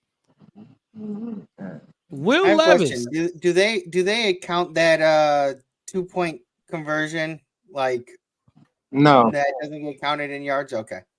No, they don't count it 2 points in any stats. Will Levis was 19 for 32 yards, 127. 19 for 32, 127 yards. 1 touchdown, 2 interceptions, and 3 sacks. 4 carries for 36 yards. Will Levis had a good first half. He fizzled out in the second half. Yeah, that second half, I don't know. Yeah, I don't know. Quarterback. Who was the top quarterback of this game? We'll just go around and we'll give our give our thought. Al, you laughing? I'll let you start us off. Al, top quarterback.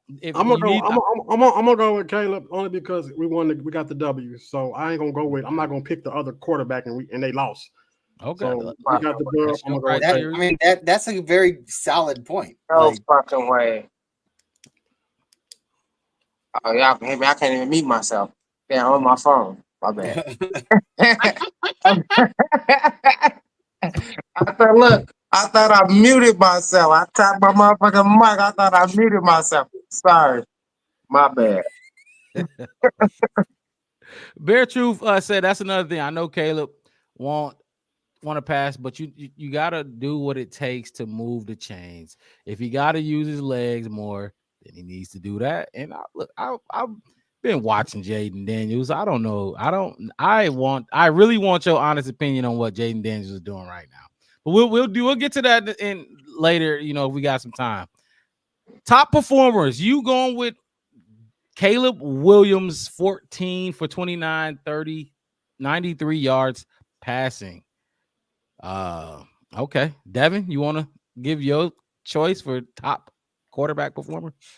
I mean, until I heard the stats, I was just automatically going to pick Will because it, like, as far as like being a good quarterback in the situation, taking all the other aspects out, I was thinking that it had to be Will Levis, but you made a good point. Like 2 interceptions there, 3 sacks, and sure, maybe the sacks don't. I mean, if we're gonna have the sacks on Caleb count against him, the sacks against Will have to count against him too.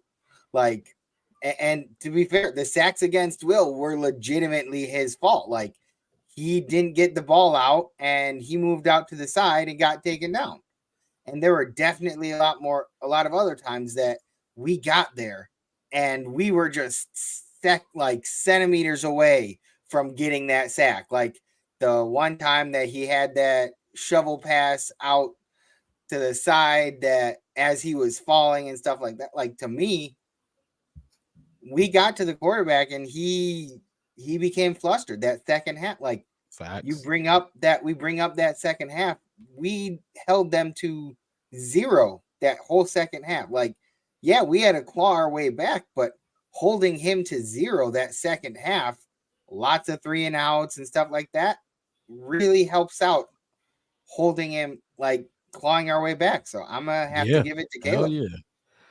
So Caleb, we got 2 for Caleb. Go ahead, Al. Go ahead. I said they held him for 0 for the second half. They held Caleb 0 the whole game. You're right, but Caleb didn't throw any interceptions and he didn't fumble the ball. Like that is true. He protected the ball, and we've had issues. Let's be real. We've had lots of issues with that. I got you, Devin. I got you. I agree with you. Wes, you want to go, or should I go ahead and let you get? It's up to you, boss man. What you want to do? I'll take it. I'll jump in here. Look, like you said, Devin. I'm glad you mentioned the turnovers. That can't happen. You can't turn the ball over. If you're gonna suck, take care of the fucking football and let the special teams, the defense do something. I'm going Caleb Williams just because he took care of the football and nothing else. I like nothing from what I saw from Caleb today. But you turn over that football, that's deadly. Like we saw from Velus Jones. Those are game costers. You can't turn over the football. I'm going Caleb Williams. Big 6 by Stevenson. That cost them the game. Oh yeah, he gave us points. Yeah, that if you want to talk about put it that way, you did give us points. We won 24-17. That's a touchdown, and that pick 6 could have been a difference maker in that game.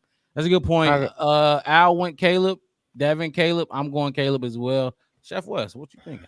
I don't know, man. I don't know, man. If y'all just don't like me and I don't think I'm pretty, I don't know what the fuck is going on. But I got to give it to Will Levis. And simply because I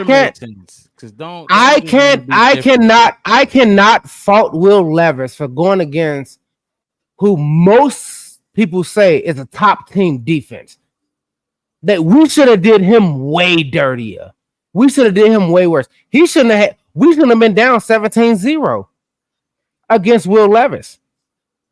From jump. Played a role in that, but yeah, you're right. You see what I'm saying? We shouldn't have been, and I know some factors on our side but Will Levis took advantage of the Chicago Bears defense when he was supposed to. Yeah, you could talk about that pick 6, but at the end of the day, those are points. That wasn't a he threw the ball in double coverage. It wasn't that he thought he was going to take a one-on-one. It was he didn't think Tyreek or the Bears defense knew that he liked to fling like Dev said, like Dev, you said in the group chat, he kept doing that silly fling the ball out so he didn't get a sack thing. And Tariq, being Tariq, had the football IQ to not give up on the play, because when he was going down, everybody could have gave up on that play, and Tariq Stevenson didn't.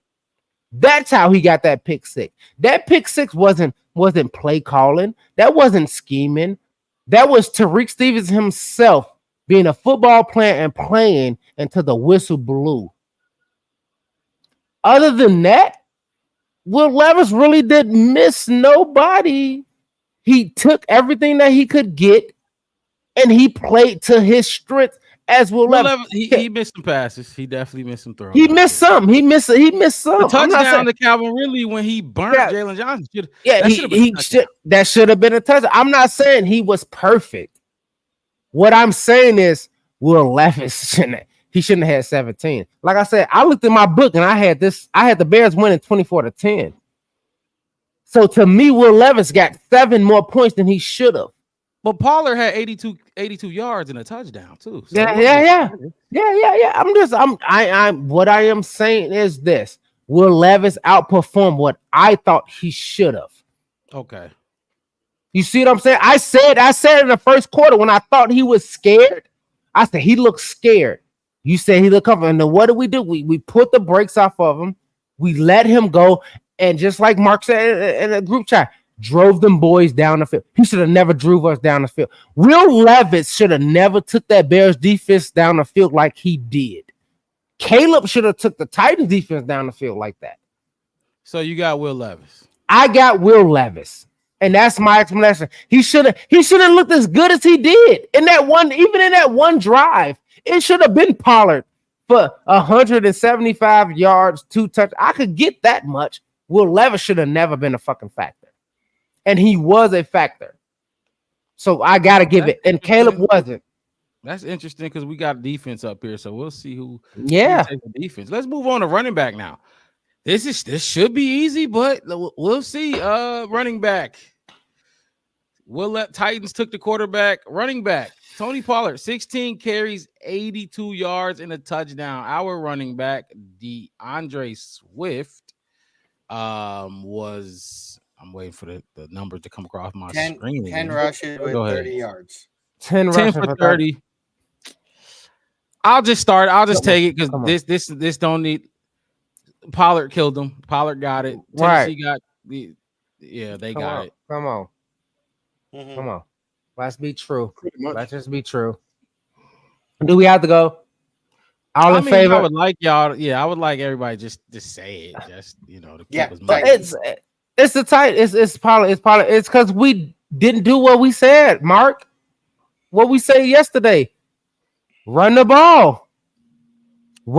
Make it easy for Caleb. We said that. They did the exact. I mean, when I say the exact opposite, the other side of the rainbow, opposite of what we were supposed to do. How many rushes did Pollard have? Like how many carries? 16 carries. Okay. I mean, and only 16. I gotta say though, like 16 carries versus 10, and then 30 versus what'd you say? Like 100 something? 82. 182. Yeah, that's. And that goes back to what I just said. That goes back to what I said, because Will Levis was a factor. He should have had more carries, maybe a small amount of more yards. I'm not saying he needed 100 more yards, but because Will Levis was a factor early on in driving the ball, Pollard got less carries. How about we get credit to the Tennessee Titans offensive line for creating holes for my boy Pollard to go through there? How about we give him credit for that? Why we don't want to get offensive line credit? That's where the credit goes. I'm not giving them no credit. I mean, that's how I don't think it was a big difference. I don't think they made major holes. That's what I'm saying. Like they did their job. They get paid, like Mark said, they get paid millions of dollars. They did their job. Okay. That's all I'm saying. Games. I don't know. I watched the same game you watched, bro. It wasn't the hose wasn't there. Run between the tackles and run over a defensive guy from the Chicago Bears. I seen that. Like I don't know. You saw it once or twice, and I seen the same thing, dude. Like I think it's crazy. Like, we all agree on. I mean, he did better than our running back. They offensive line. I think we all agree on that. Our line is trash. That was the question. Once you be just saying a bunch of stuff, man. Like you fumbling. No, I don't. No, I don't, dude. You want to run between the tackles, and we don't have our RB1 don't run between the tackles like that, dude. That's not his job. Line good or bad. So look, that's it. And I just want to move on to the wide receiver because this shouldn't even be talked about anymore. It shouldn't even be. He talking about like his big ass hoes. It's not like no big hoes. I do think their D line is better than ours, so yeah, it's gonna be harder to move them to open up holes than it is to move Javon Dexter around or whatever to open up holes. Maybe that's a testament to their O line. Maybe it's just a testament to how bad our D line is. I don't know. But we all agree on Tony Pollard. I don't think there should be much deliberation on that. You know what I mean? So let's go wide receiver. And we got a couple candidates up here for this one. Bears are down 0-2. Titans got the quarterback and they got the running back. Receiver. Wait, how did the Titans get the quarterback? 3 people said Caleb. Oh, one yeah, person said you right. Yeah, you right. I didn't. I know. Yeah, one out of the 4. So I want to see y'all. I want to see where you at now. Oh yeah, majority rules. So it's 1-1. Receiver. Calvin Ridley for the Tennessee Titans was their leading receiver. 3 catches for 50 yards. Their next leading receiver was Tyler Boyd with 3 catches for 18 yards. The Chicago Bears, you see DJ Moore going across the bottom of the screen. 5 catches for 35 yards. Our next best receiver was Keenan Allen. Keenan Allen, 4 catches for 29 yards. Fellas, who did y'all like the best out there at the receiver position? Can I just say none of the receivers really had a great game today? None of them. Like when you said 59, I thought for sure that that Ridley had a lot more based on like how often I was seeing him out there, but like 59 really ain't that much either. Like I know 35 isn't much, but 59 ain't too much more. Like that's like another couple downs or something of some short passes. So it's 50. I might have said 59, 50. Oh, 50? So it's even worse. You're right. Like I mean, 50 yards is half a field. But see, like their receivers look better. It just meant that I don't know. It just felt like they couldn't pass as much, and so that's why their running back had 180 something yards. Mm-hmm. Their run game, yep. So who you going with, Devin? Who you taking? I guess Ridley because he had the most yards, but at the same. You know what? I'm going to go with DJ Moore, actually, because not only did he have 35 yards, but, like, he got a lot of them. A lot of the catches that he made were, like, pivotal and moving the chains and stuff like that. And then he had that end around that Wes really liked. I just wish they'd do that stuff more. Like, having somebody that can do something like that, I think that Moore could do a lot more than he did. And I think that part's probably on Waldron, like Wes was saying. So I mean, we really had more yards. DJ had more catches. Circumstantial. So, all right. So you sound like you're going with Calvin Ridley. I'll just go since I'm speaking. I'm gonna take Calvin Ridley too. I gotta take Calvin Ridley too, just because 3 catches, 50 yards. You a receiver, your job is to catch the ball and to get yards. I mean, that's exactly 16.7 per catch. I think DJ Moore's per catch was like 12, 7.3, 7. Oh, even worse. So, I'm going Calvin Ridley. Anybody? I don't have an exact play. I mean, Calvin Ridley, sure. But like I said, I'll give the Titans wide receiver room. Like they look like they was catching open passes, and it was astonishing. Like Like if we look at catch per catch, our catches was muddy. They was hard worked, like hard fought, like we had to dig to get them. They catches, like I said, it wasn't no big numbers, but theirs was pretty wide open. And like I said, that's coaching. It's coaching. Like I said, ill prepared. I started off saying like I'm not gonna blame it on the 53. I'm definitely blaming it on the coaches, but if I had to pick a player, is that what we saying we have to pick a player? Top performer. You want to do it? I mean, I'll give it to Ridley. If you're gonna go with the Titans, then you're going. I'm going with Ridley. That's what I'm saying. I gotta go with Ridley.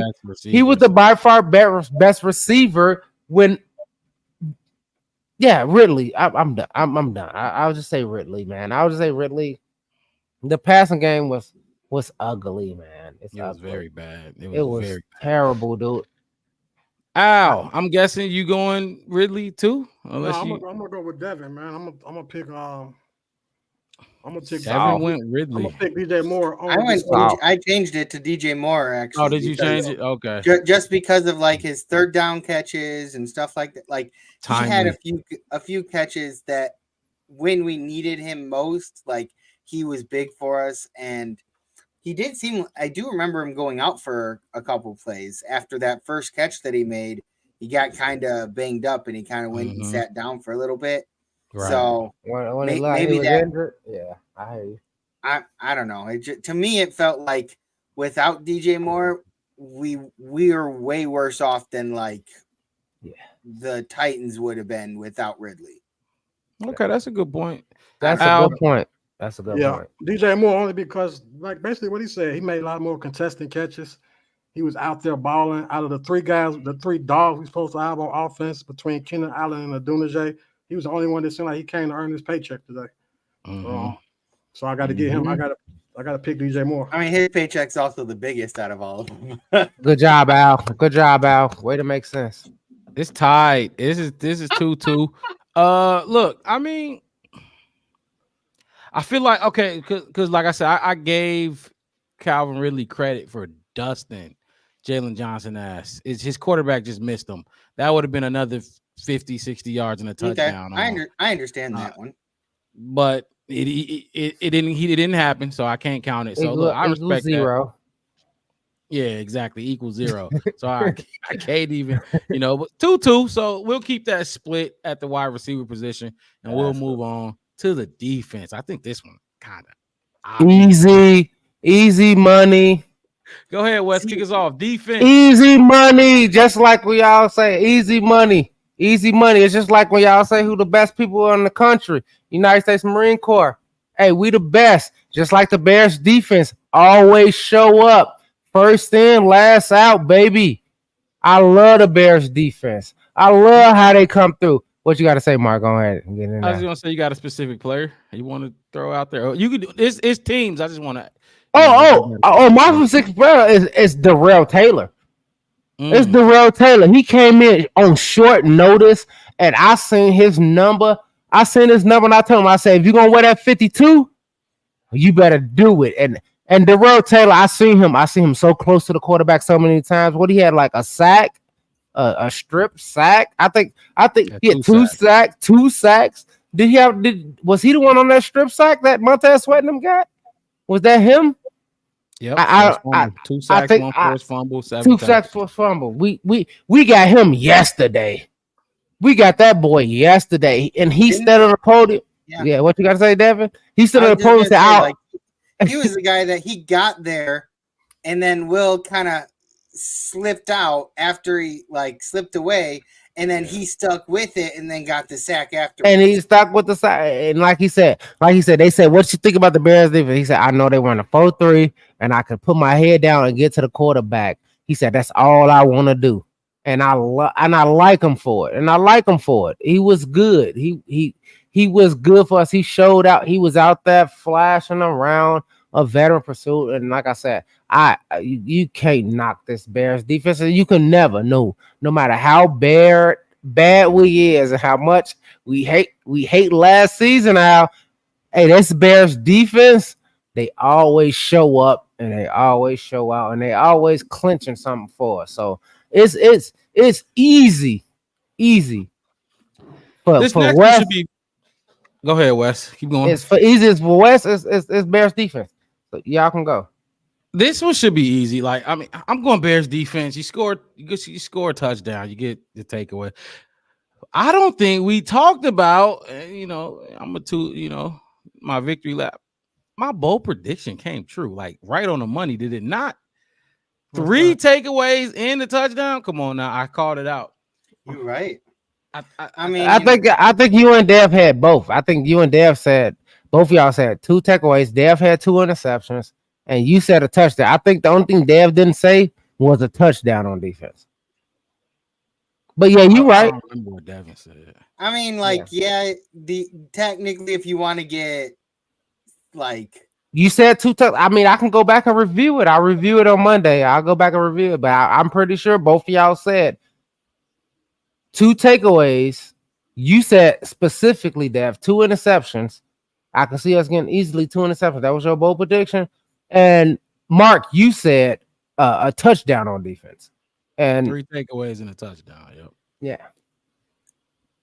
I didn't know Devin. I forgot Devin put the interceptions up there. He said 2 interceptions. I remember talking about interceptions, but I didn't remember that was my bold prediction or not. That was your bold prediction, 2 interceptions. I remember because I went offense. Now, Roma Doomsday was supposed to have a touchdown and a running touchdown. I remember. Sadly, that didn't come true. Yeah, because they. I don't even want to unhatch that. Defense, Al. I'm guessing you going Tennessee. Go ahead, go Tennessee. Go ahead, Tennessee. How you gonna say that? Because Al don't know what the fuck he talking about. No, you don't know what you're talking about, bro. It's fine. I can tell you though. It's fine. It's fine though. I know you don't know what you're talking about. That's why I just been.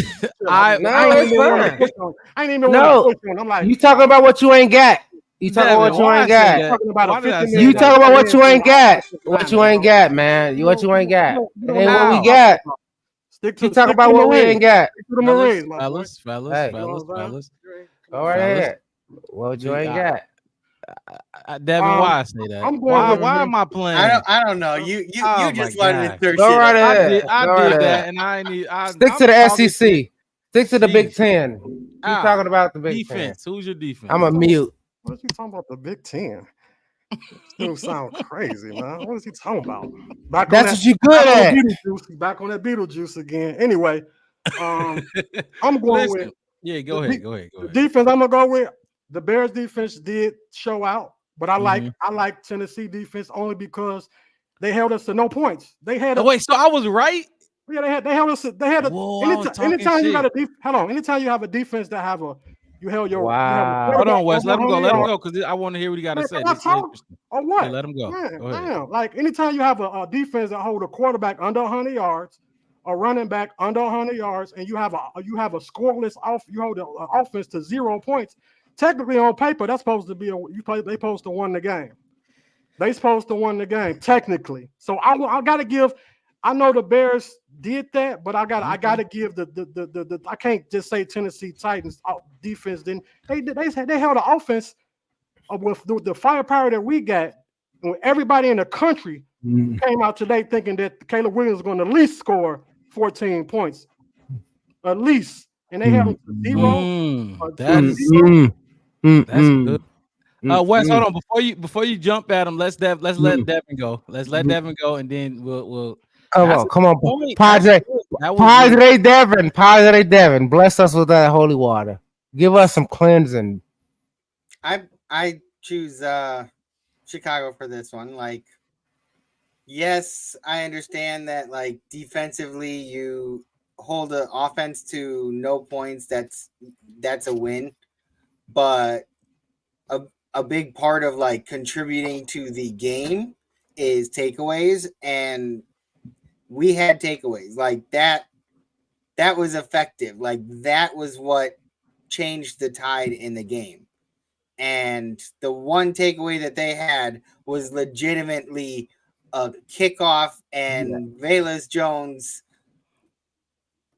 ate some butter popcorn or some shit before the game or something. Exactly. Like you guys ever see Longest Yard with with Adam Sandler and the backup quarterback gets in and then fumbles the snap and goes, damn, shouldn't have had it's that Brewski time. It's Brewski time. I feel like that was Velus Jones walking off the field. Damn, shouldn't have had that popcorn at halftime.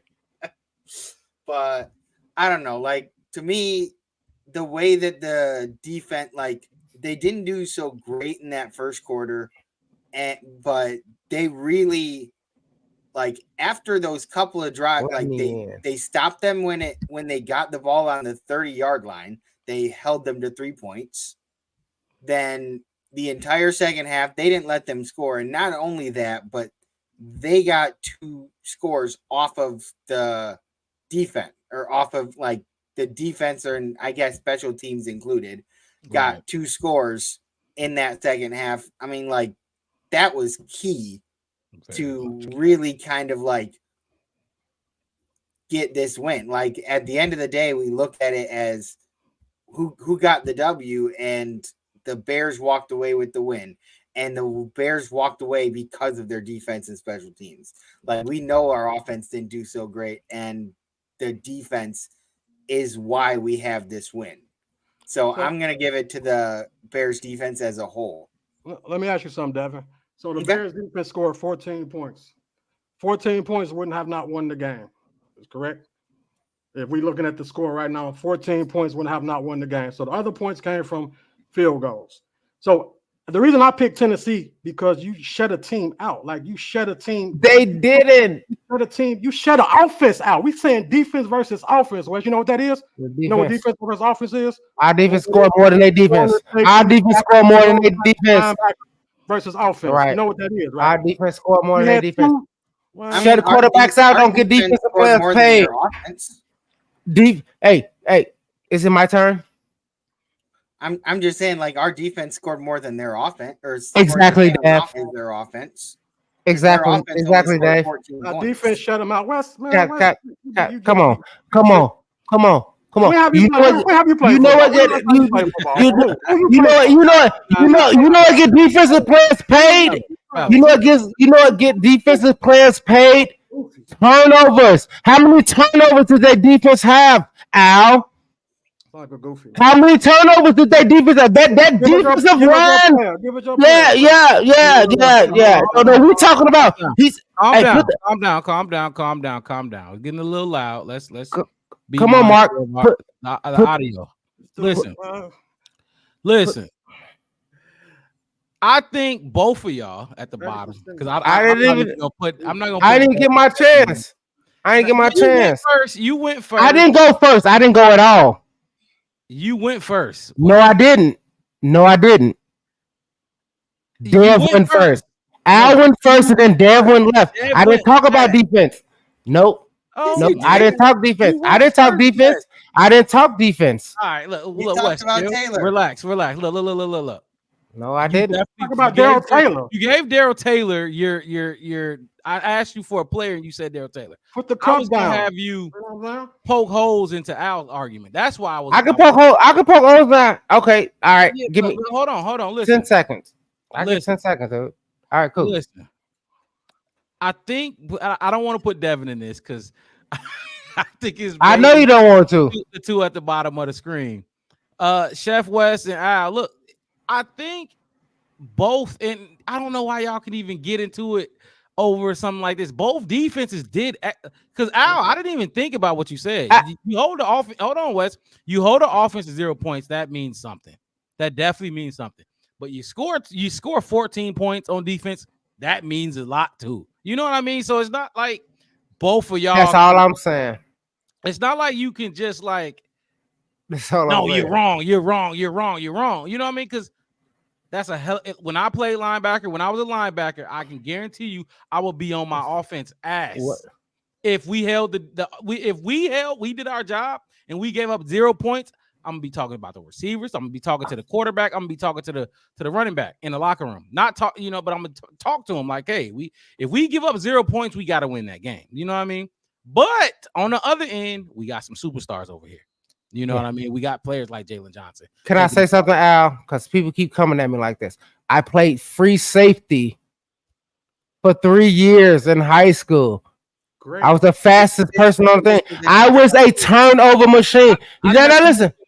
You didn't know that. I'm finna tell you. You know why I got to play free safety? Because I was fast and I could catch the ball. I could hawk the ball. You know what? You know what my coach said? He said, the only reason I got you out here because you're going to create turnovers. You're not finna tackle nobody with your little ass. You're not finna run far. Just go hawk down the ball. When that quarterback throw that ball deep, I want you to go and get the ball. So, but what about when you play? No, offense. What about when you play offense that doesn't cause turnovers? Then what? Then you can't. Your defense. When you play offense that's not going. What you mean if you throwing the ball? No, stop. No, Al, just hear what I gotta say. I feel like y'all hear what I gotta say. My whole thing is this. I get what you're saying, Al, but we're talking about this segment. I'm not talking about defense, period. I'm not talking about. I hear what you're saying, and I hear what you're saying. Holding a offense to 0 is what a defense is supposed to do. But in this situation, who was the best defense? The defense who scored. That's your opinion. That's your opinion. You can't tell me I can't have my opinion.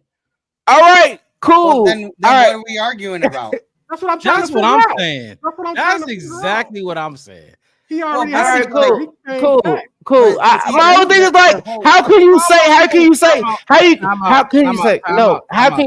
I'm out. Come on, man. If the Tennessee Titans defense had a pick six, a fumble recovery for a touchdown, and the Bears held their defense to 0 points, you will be saying that the Tennessee Titans defense outplayed the Bears defense. How you gonna tell me what I'm gonna say? Right, I don't know. That's why I don't think you valid. Let's see something. But it's cool though. Better on third down. Oh my God. Oh, it's cool. God. The Bears were 2 for 13 on third down. The Titans were 3 for 14 on third down. But hold on, Mama Blues has made a appearance for the first time in fucking 3 or 4 weeks. Like, I don't know where you been, Mama Blues, but hey, I knew you was gonna be watching that game. So look, she said both of y'all right and wrong. Thank you. Somebody got to control them. Somebody got it because I can't. Devin can't. Trey Santiago, I haven't seen you in the chat. Appreciate you jumping in the chat. He said, talk about how Justin Fields played better than #18. We gotta give him time. We gotta give him time. We gotta give a first round draft pick time, though. Right? Wes, we gotta give him time. Hold on. Do y'all want to have this? That's part of the problem is you going after people like a baby. Like you legit will take something and just go straight at Wes. I think that's part of the problem that causes all the arguments. I mean, look, no.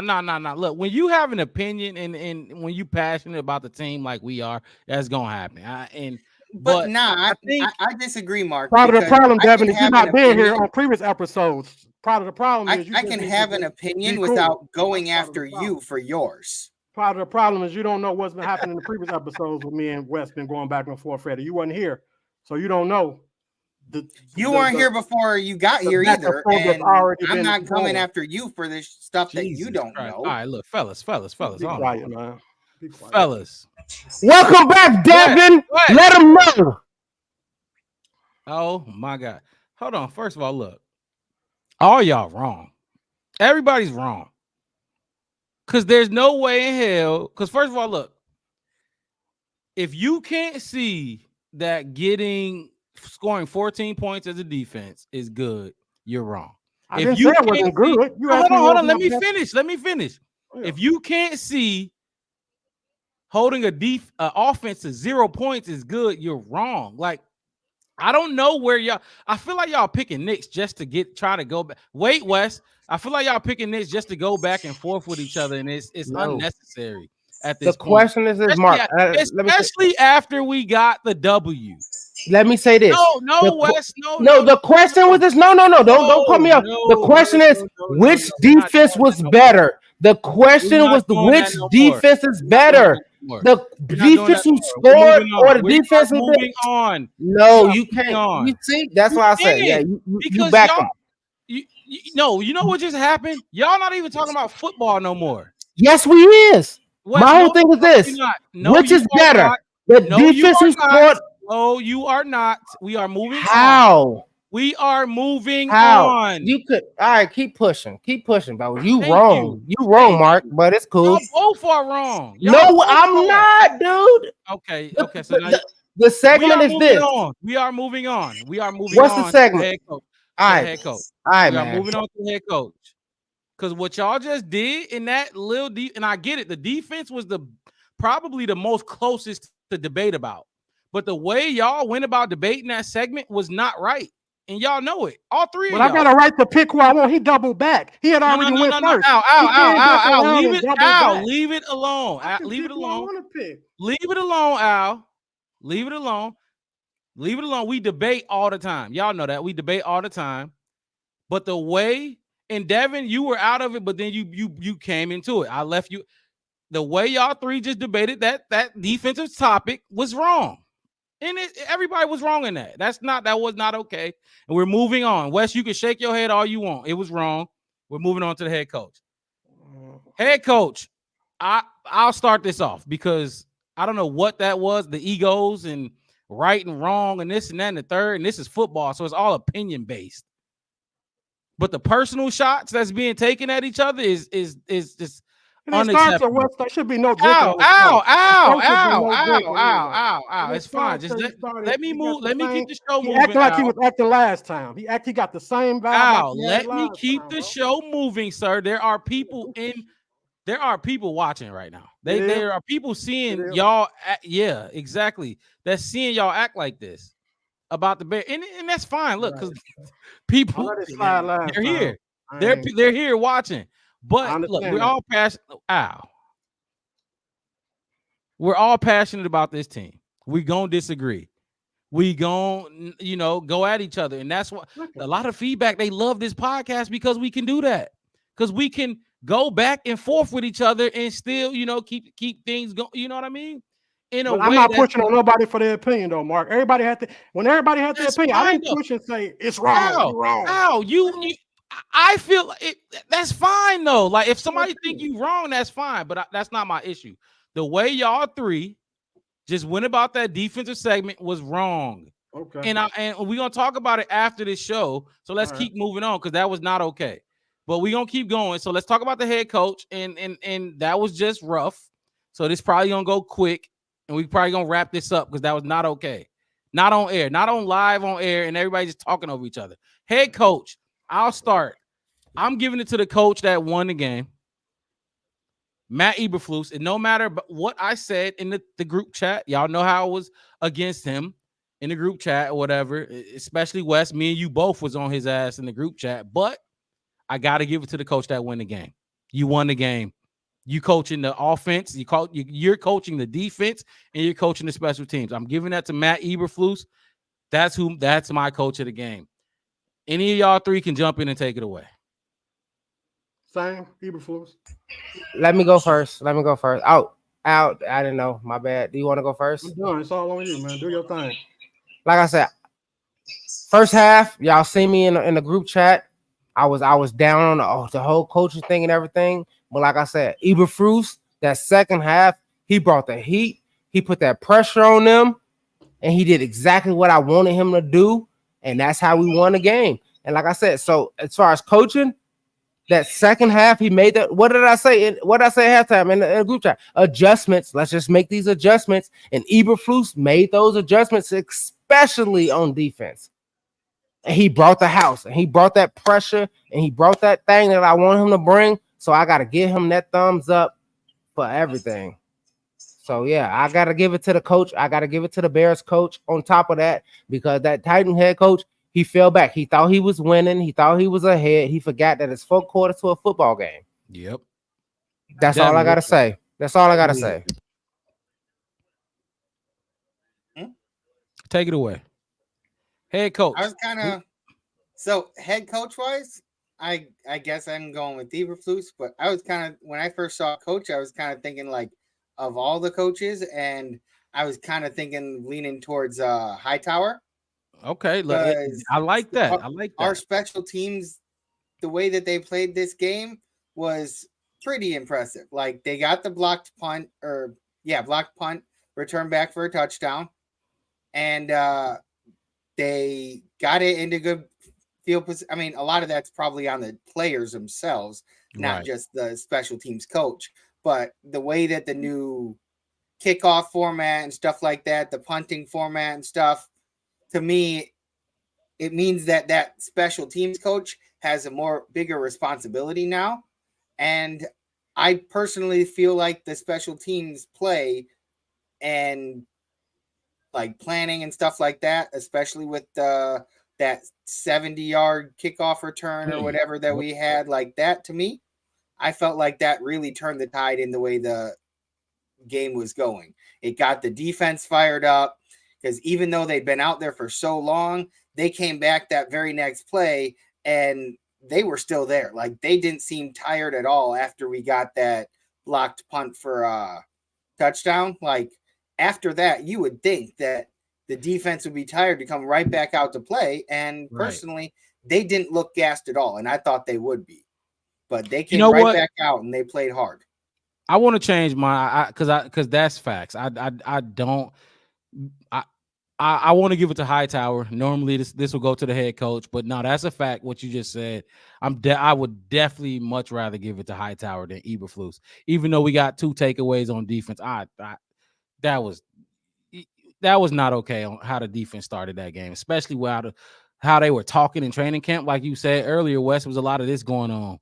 There's a lot of that going on. And you start like that. So I like that, Devin. I'm going to give mine to Hightower as well. Al, are you with us at the moment? What's happening? I already gave mine. I said Eberflus. Okay, Eberflus. Looked like the Bears got that one. The Bears took that one. Wasn't necessarily a pretty game, but it was. I mean, in the first half of the game, that coaching staff was questionable. Hey, the first half, it was questionable. Mm-hmm. It was very questionable. I was not happy, but like I said, I was sweating that first half. I look, me too. And everybody say 17-3. It felt 17-0 to me. Oh my gosh, it sure did. It felt 17-0. That little field goal didn't mean nothing really to me. It was like, man, y'all got to come back out and y'all got to hit them, and then they didn't, and I was worried. And you see, like I said, y'all see me in the group chat. I'm screaming. Hey, if y'all was sitting down next to me in the bar, look, the people in the bar, they like, who is this guy? The owner of the bar came. He was like, oh, that's Mario ass. He being Mario. Yeah. Look, the Bear. This is what they do. This is what we do. What we do. Passionate. We love this goddamn team. We've been loving this team, like what you say, Al, for 30 years. In your case, I've been loving them for 20 plus years, and whatever else. We get emotional. We get passionate about this team. And look, it is. Speak your mind. We promote that here. Speak your mind. And in the chat, if y'all in the chat, get in the chat. Well, it's a lot of shit that get thrown around on this podcast. Don't ever feel a way about putting your opinion in the chat and basically, pushing back on any comment, any take that we make on this podcast. We'll address it. Don't be afraid when we address it. You know what I mean? And back ourselves up. But that's what we do here. Look, I think I think with the way this kind of just ended, I do think it's about that time to wrap this up and let this win, let this W marinate a little bit. Let it marinate. Dub Club. Definitely Dub Club and Dub Club flash the light, man. But man, y'all fellas, crazy. This was rough. So a hell of a episode for the week 1 Caleb Williams debut. I got some surprises for y'all, all the fans that's watching. I got some surprises coming. I haven't even told the fellas about yet, but I'm gonna unveil that to everybody soon. Just let it sit. Just Hit that like button, subscribe to the channel, the Black Bear Podcast. One word, no spaces. You'll be seeing us here every week. My guy Devin to the right of me. My boy Chef West. Always in the building. At the bottom of the map and always interrupting. And Al as well down there with him. Y'all have a good rest of y'all Sunday. Enjoy Sunday night football. The squad is out of here. We'll see y'all next week. Peace.